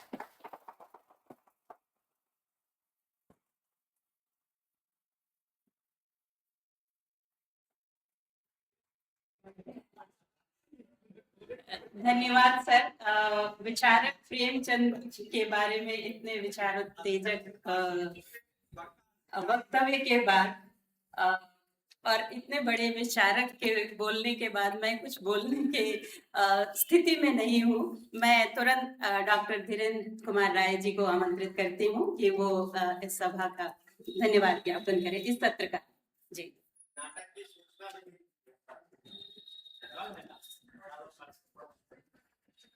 जैसे ही अध्यक्षीय उद्बोधन खत्म हुआ, प्रभाकर सर ने टिप्पणी की कि 33 मिनट हो गया। तो मंच पे वैसे भी 5 लोग हैं, और पत्रकारिता में यह कहा जाता है कि टिप्पणियों का जो उचित समय है वह 5 मिनट का है। तो वो 33 मिनट स्वाभाविक है सर। आप देर से कम जो आरोप है देर का, वह नहीं है, आप पे लागू नहीं होगा। सर ने एक बात कही कि तब मुंशी प्रेमचंद के जो मेहता हैं वो दर्शन के प्रोफेसर हैं, काशी हिंदू विश्वविद्यालय के भी जो मेहता हैं वो दर्शन के प्रोफेसर हैं। तो ये लंबी एक लीगेसी है, और वो अभी वर्तमान में भी चली आ रही। बनारस का जिक्र करते हुए शहर ने बड़ा धंस के उस बात को कहा। मुझे लगता है कि आज जो लोग बैठे हुए हैं उस बात को उनको समझना चाहिए, क्योंकि परंपरा और आधुनिकता वाले इस समन्वय के शहर की तासीर को समझ पाना सच में बहुत आसान नहीं है। मुद्दतों लग जाते हैं यहाँ की खाक छानते, फिर भी कुछ अधूरा सा लगता है। और इस अधूरेपन के बीच साहित्यिक समृद्धि के पूरेपन का जो शब्द बीच आप अपने अध्यक्षीय उद्बोधन में बोल रहे थे, मुझे लगा कि मैं ईश्वर से कामना करूंगा कि वह अंकुरित हो, उसके बीच प्रस्फुटित हो और आज की पीढ़ी के इन युवाओं के बौद्धिक विस्तार की वजहें बने। इसके लिए आपको बहुत बहुत आभार सर। आभार प्रभाकर सिंह सर का एक ओजस्वी और शानदार उद्बोधन के लिए। बड़े लंबे समय बाद मुझे लगता है कि क्योंकि जब भी आपको बोलने के लिए कहीं मंच होता है तो वहाँ साहित्य और इतिहास के इर्द गिर्द भी आपको घूमना पड़ता है। तो यहाँ बहुत सारे उदाहरणों के साथ एक लंबे समय बाद एक सुचिंतित उद्बोधन कम समय में ही सही लेकिन हम लोगों ने सुना, इसके लिए सर आपका बहुत आभार, हम लाभान्वित हुए। आभार प्रोफेसर अनुराग दवे सर का। मुझे लगता है कि पिछले 1-1.5 वर्षों में काशी हिंदू विश्वविद्यालय के किसी मंच पे सर ने लगभग बीच के दिनों में जो इस तरीके से उद्बोधन दिया है और आशीष सर ने जिस भावबोध के साथ आपको आमंत्रित किया, मुझे लगता है कि वह भावबोध यहाँ बना रहा। नीरज सर कल ये चिंता कर रहे थे कि अनुराग सर को आना है और ये ध्यान रखना कि थोड़ा माइक वाइक ठीक रहे, वैसे उनकी आवाज एकदम लास्ट तक जाती है। तो खैर सर, आपके उद्बोधन से हम सभी लाभान्वित हुए, आपके प्रति हृदय से आभार। आभार भाई अविनाश सिंह जी के प्रति एक शोधपूर्ण उद्बोधन के लिए उदाहरणों के साथ और सुचिंतित भाव से, बड़ी शालीनता से आपके मधुर संचालन के लिए भी। बड़ी महान डॉक्टर किरण तिवारी जी, आप बसंता राजघाट में हिंदी की सहायक अध्यापिका हैं, काशी हिंदू विश्वविद्यालय के उसी विभाग की शोध छात्रा भी आप रही हैं जिस विभाग से यह मंच समृद्ध है, तो आपके प्रति बहुत आभार। नीरज खरे सर के प्रति आभार कि यह जो कुछ भी परिवेश निर्मित हुआ है उसके शिल्पी आप हैं। आभार मनोज सिंह सर के प्रति, आपके रहने से कम वरिष्ठता का बोध भी हो रहा है और साथ में एक अनुशासन बना हुआ है विद्यार्थी और शिक्षकों के बीच समन्वय का। चिर युवा प्राध्यापक विवेक सिंह जी का भी बहुत बहुत आभार, क्योंकि विद्यार्थियों के लिए जो प्रतिवर्ष आयोजन होता है यह शरीर के साथ साथ उनके भारी भरकम विवेक और बौद्धिक क्षमता की भी परिचायक है, जो छोटे छोटे विद्यार्थियों का है। और आपका स्नेह खूब विद्यार्थियों को मिलता है। आप कल अगर उस आयोजन में होंगे तो आप देखिएगा, छोटे नौनिहाल बच्चे, वो 8वीं क्लास तक के बच्चे दौड़ के आते हैं और आपसे मिलते हैं। पूरा सामान नहीं पाते हैं लेकिन फिर भी जो स्नेह है वह पूरा होता है। तो उस स्नेह से उनमें नई ऊर्जा का संचार होगा। हमारे साथ सामने बैठे वरिष्ठ कथाकार श्री अखिलेश जी हैं, बड़ी बड़ी श्रद्धा के साथ। सुबह हम लोग सुन रहे थे आपको, अभी आपने आपके साथ रह करके जो लोग परिष्कृत हुए हैं, समृद्ध हुए हैं, उनको सुना। मुझे लगता है आज के समय में इस परिपाटी का टूटना और आज इस उदाहरण का देखना, दोनों के बीच में एक बड़ा सुखद अनुभव है। बड़े लोग आज की तारीख में सिर्फ बोलते हैं, मैंने सुनते नहीं देखा। आप सुन रहे हैं सर, इसके लिए हम हृदय से गदगद हैं आपके प्रति। बहन शिल्पा जी हैं, मिजाज से थोड़ा शांत रहती हैं और आदेश ज्यादा होता है इनकी बातों में, लेकिन यह है कि परिपक्वता पूरी कि ये काम है तो है, फिर उसमें 19-20 नहीं हो सकता। तो सरब सिक्का है तो उल्टा सीधा रहेगा ही, लेकिन कुल के बावजूद 19-20 नहीं होगा। यह थोड़ा सा हम जैसे लोगों के लिए जो चलो ठीक है वाले में थोड़ा सा दिक्कत होने लगती है। उसके बावजूद भी आप सबसे करा लेती हैं, नीरज सर से भी करा लेती हैं। तो ये मतलब बड़ा वो है कि चलो ठीक है, नहीं चलता है आपके रहने से। और सर, जो कुछ भी आप देख रहे हैं कि पूरी परिपक्वता के साथ यहाँ जो कुछ भी मैच्योर दिख रहा है उसमें इन्हीं का योगदान है। जैसे घर में हम लोगों के मैच्योर होने में किसी न किसी का योगदान है, अब मैं नहीं कहूँगा। तो आप सब यहाँ बैठे शोधार्थी, विद्यार्थी, सुबह से कुलपति जी भी आप देखिए कि उनका भी सौभाग्य ही है कि बलिया के जबही गांव से काशी के लमही गांव तक अध्यक्षता करने आए हैं। तो यह सुखद संयोग नहीं है, यह परशुराम चतुर्वेदी जी और मुंशी प्रेमचंद के बीच का कहीं ना कहीं साहित्यिक समन्वय और संबंध ही है। तो इन सब के प्रति विश्वविद्यालय के मुखिया, कला संकाय की संकाय प्रमुख और यहाँ उपस्थित आप सभी और समृद्ध मंच का मैं हृदय से आभार प्रकट करता हूँ। आप हैं तो यह आयोजन है, आप हैं तो यह समृद्धि है, आप हैं तो प्रेमचंद है और प्रेमचंद है तो आप सब समृद्ध हैं। बहुत बहुत आभार।